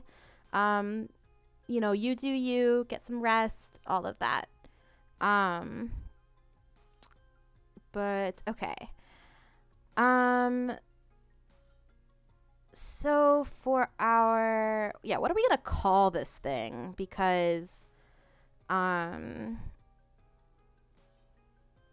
I feel like Hex should be in the name, but because it's kind of in the name of a lot of them, or something equally edgy. I love you too, Key. So maybe something like, but I also feel like maybe it should reference, like, go back to the Warlock's, like, original purpose. Like, I don't know. I feel like it should also have something to do with Shatter, because that is what it is. Maybe like Shatter Hex, or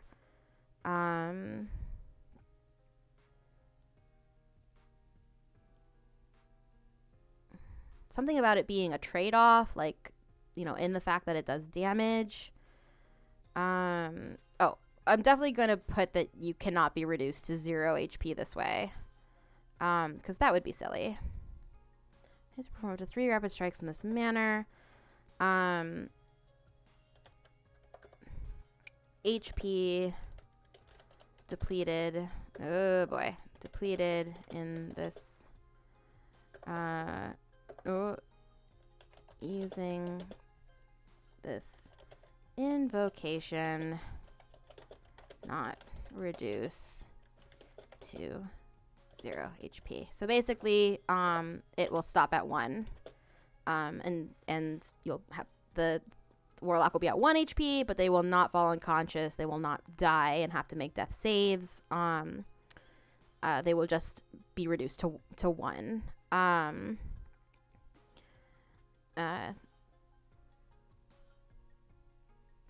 From this damage. So, and then of course when they don't have any HP left, they can't cast it. They can't do this anymore. Reduce you to 0 HP.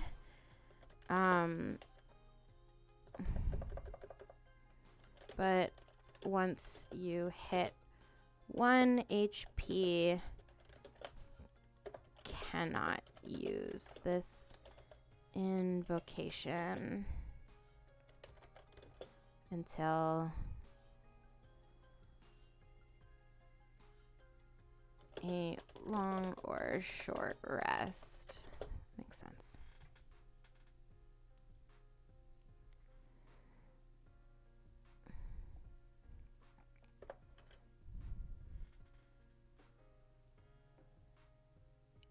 Or do I want to make it so that maybe if they have a healer in the party, they could potentially get more uses of this? Just healing and damaging, healing and damaging. Hex Lock, I like it. Shatter Hex is cool. Hex Blast. Hex Get Wrecked. I'm done. Aw, that's great. Okay, we'll go with Shatter Hex. I was worried that was going to be too weird, but we will go with Shatter Hex. Call it that.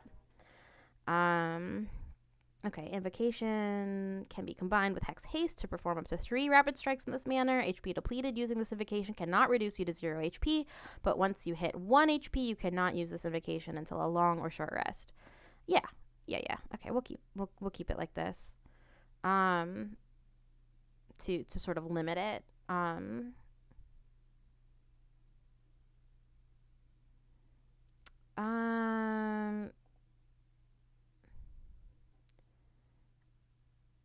You know what? I'll take this out, but I'll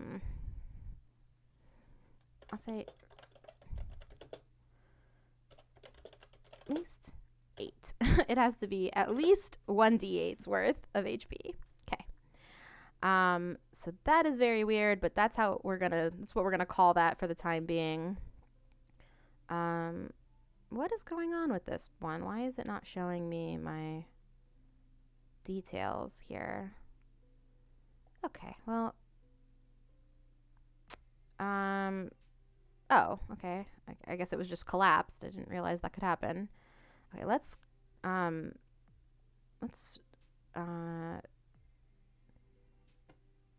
of make some of these a little bit shorter so that we have,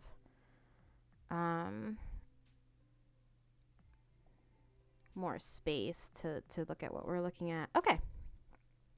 So that is gonna do it for our Eldritch invocations, and I like where we're at with that so far. I think that Shatter Hex is something that we're definitely gonna want to scale as the character levels. So we're gonna start with 3d8 thunder damage. Maybe I will say, just as a little note, increases with Warlock spell slot level. So as the spell slot that the Warlock uses to cast Shatter goes up, the damage on Shatter increases, and that will translate into greater damage for Shatter Hex. And of course, as they level up and as they improve their charisma scores and stuff, their attack bonus and damage bonus will also increase. So they'll be able to do more damage that way as well. I just like that these can be combined with other things. They're not concentration. That concentration economy is pretty killer. And I just want to make sure that we are getting to use this character to its fullest potential, and not be quite so limited. Is this character too strong? Maybe so, but they're delicate. They don't have very much HP.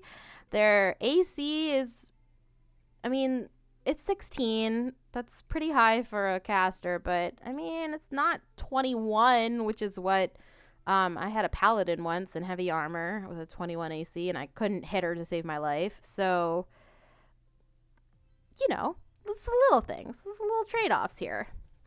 And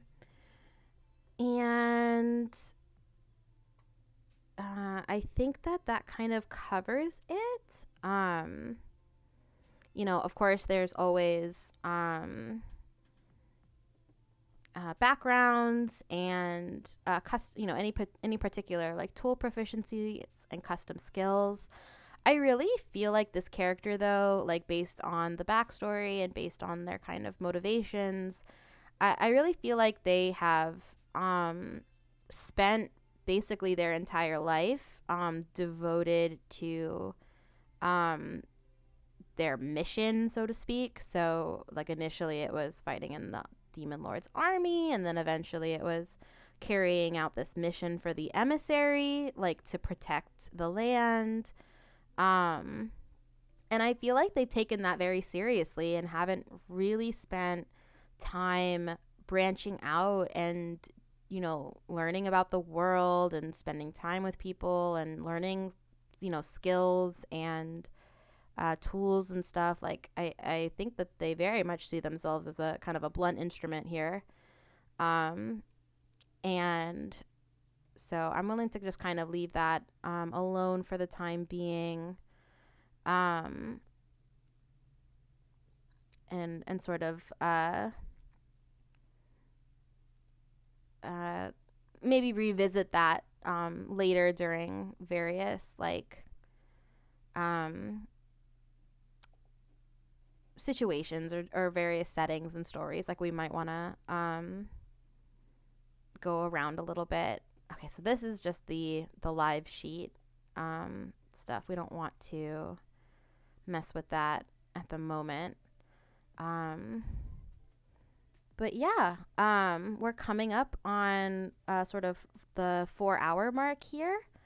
And only a few more minutes. So I'm so glad that you all came to check me out and to see this, but I kind of am at the end of what I had sort of planned on doing, which is just getting this Warlock character up and running and sort of built and ready to go. And also testing out, I'm using a different means of displaying Roll20. So it's a little weird and unnatural for me at the moment, but I'm sort of getting the hang of it.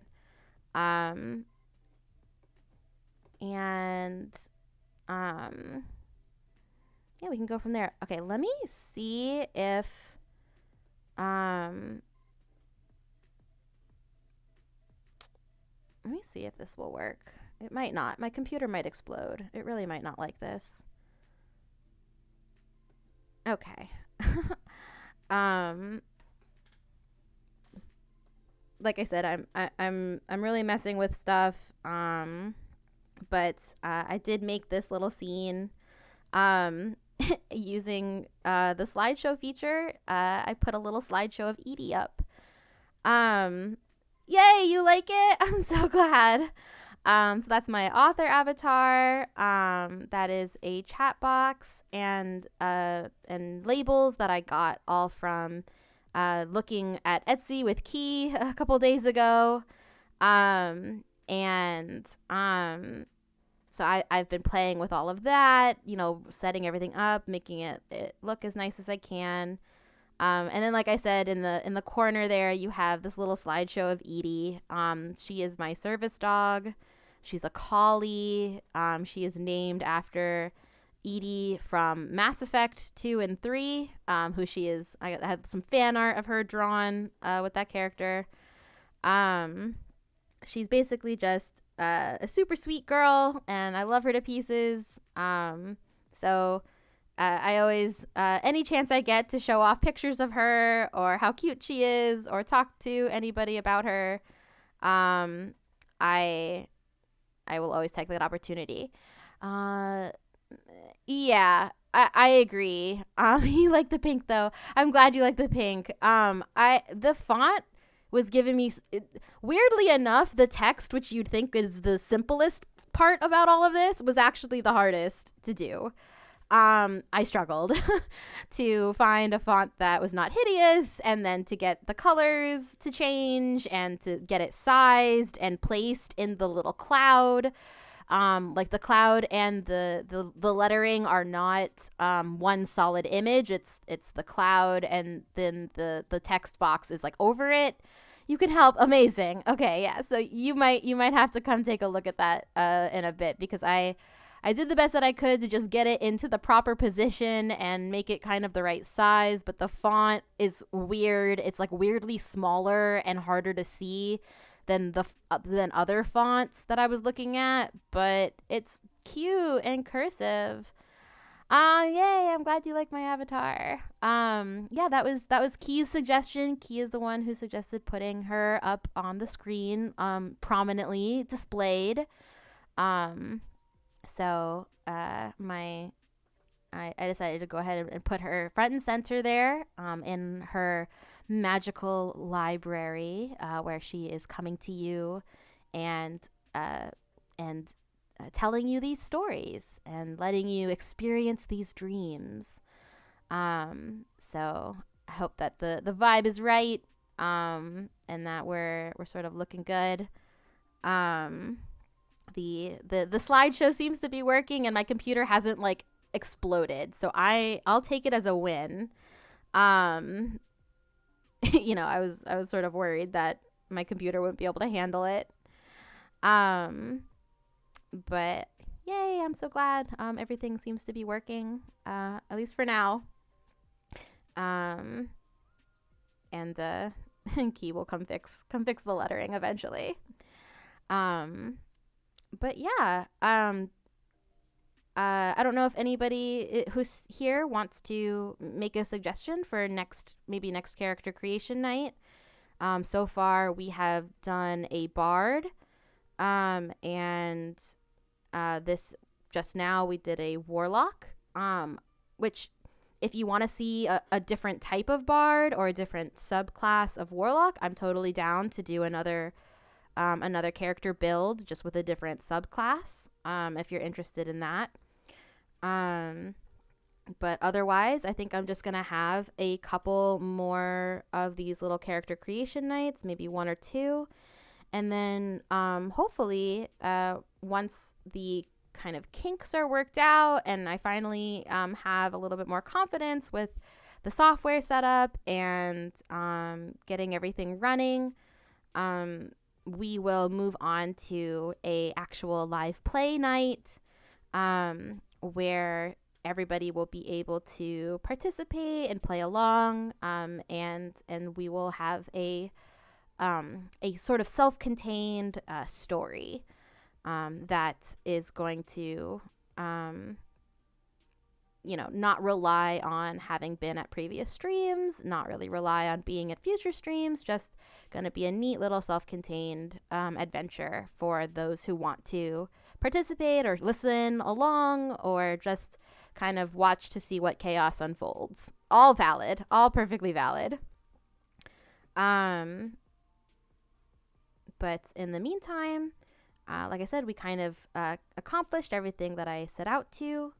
If you're interested in the stuff you missed, please feel free to go back and watch the replay. It's not terribly exciting since it's mostly me talking to myself and you, the imaginary replay audience. But, I do kind of go through all of the backstory for the Warlock and the lore, and I go over the class features for the Warlock and the main 3 patrons that come kind of bog standard with the player's handbook. And I kind of do a very brief little rundown on the other worldly patrons from some of the expanded source material, but ultimately I think I was definitely thinking of Hexblade kind of from the very beginning. So that was really what I was the most interested in building, and I think that we have pretty well succeeded on what we set out to do here. In that our Warlock is very much a fragile DPS who will do a lot of damage very quickly, but at cost. At what cost? Sort of the catch-22 of these patron deals. There usually is some sort of catch or drawback, and as we can see, everything kind of comes with a price. So I think that's gonna do it for me. I don't know if I have this ability or not. Let's see. Maybe? No.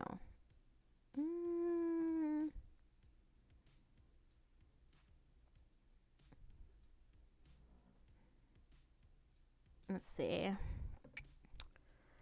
I don't have... I mean, if I can. I don't know if I can. I don't know if I have that ability.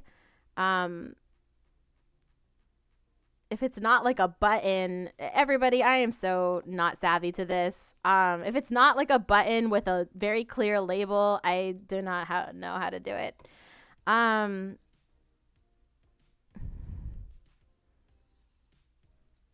Okay, so let's see. Hi, Spence. How are you? Thanks for coming. You're just in time. We're kind of towards the end here. But I still appreciate you. Let's see who else is online. Oh boy. Few people that I follow are live. Do you guys have any preferences? Oh, no problem, Spence. I'm just glad that you could make it at all. I'm just super excited to see you. That's all. I'm doing really good. I've been building a character for the last 4 hours, and even before that, I don't know if you might have seen me come on and offline a few times as I was sort of troubleshooting some issues. But we got there in the end. Do you have any preference on who you might want to see next? I was kind of thinking about maybe going to somebody that I follow, but I don't really know who I would pick. It's so hard to the choice is so hard.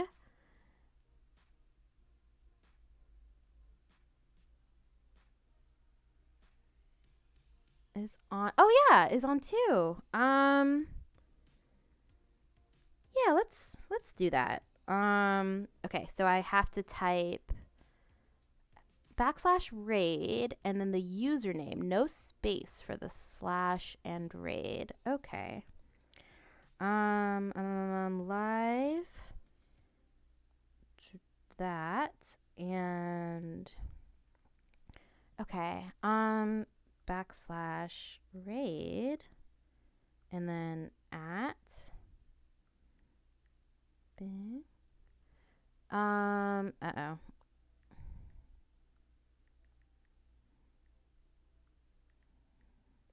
Oh, I hope this works.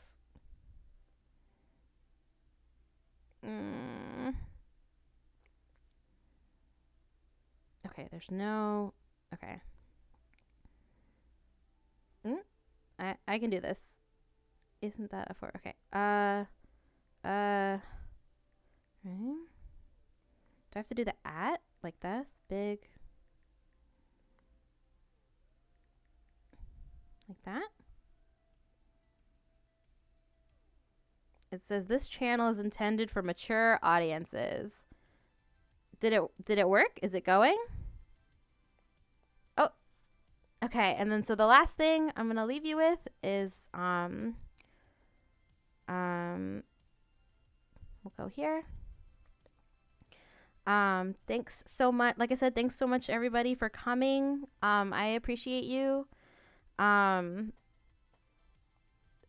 Giving me some support while I'm still trying to figure everything out and sort of troubleshooting all of these issues. Like, I know it's probably not like the smoothest experience, but I appreciate you being here. I appreciate you, Seer, for raiding in, Key for lurking in the background. I had no idea you were here this whole time. You should have told me. But and everybody else who's kind of popped in, thanks for coming. And like I said, hopefully sometime next week you will have a little bit more to tune into. So keep an eye out for that. How do I know it's working? Do I? Oh, nope.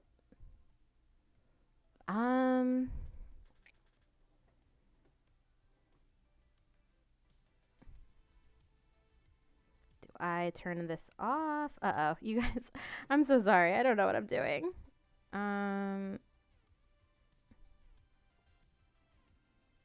Oh, end the stream once we raid over. How do I know when that's happened? Oh, I guess I can just go over to Big Bad Dirty Dog stream and see what happens. Oh, geez.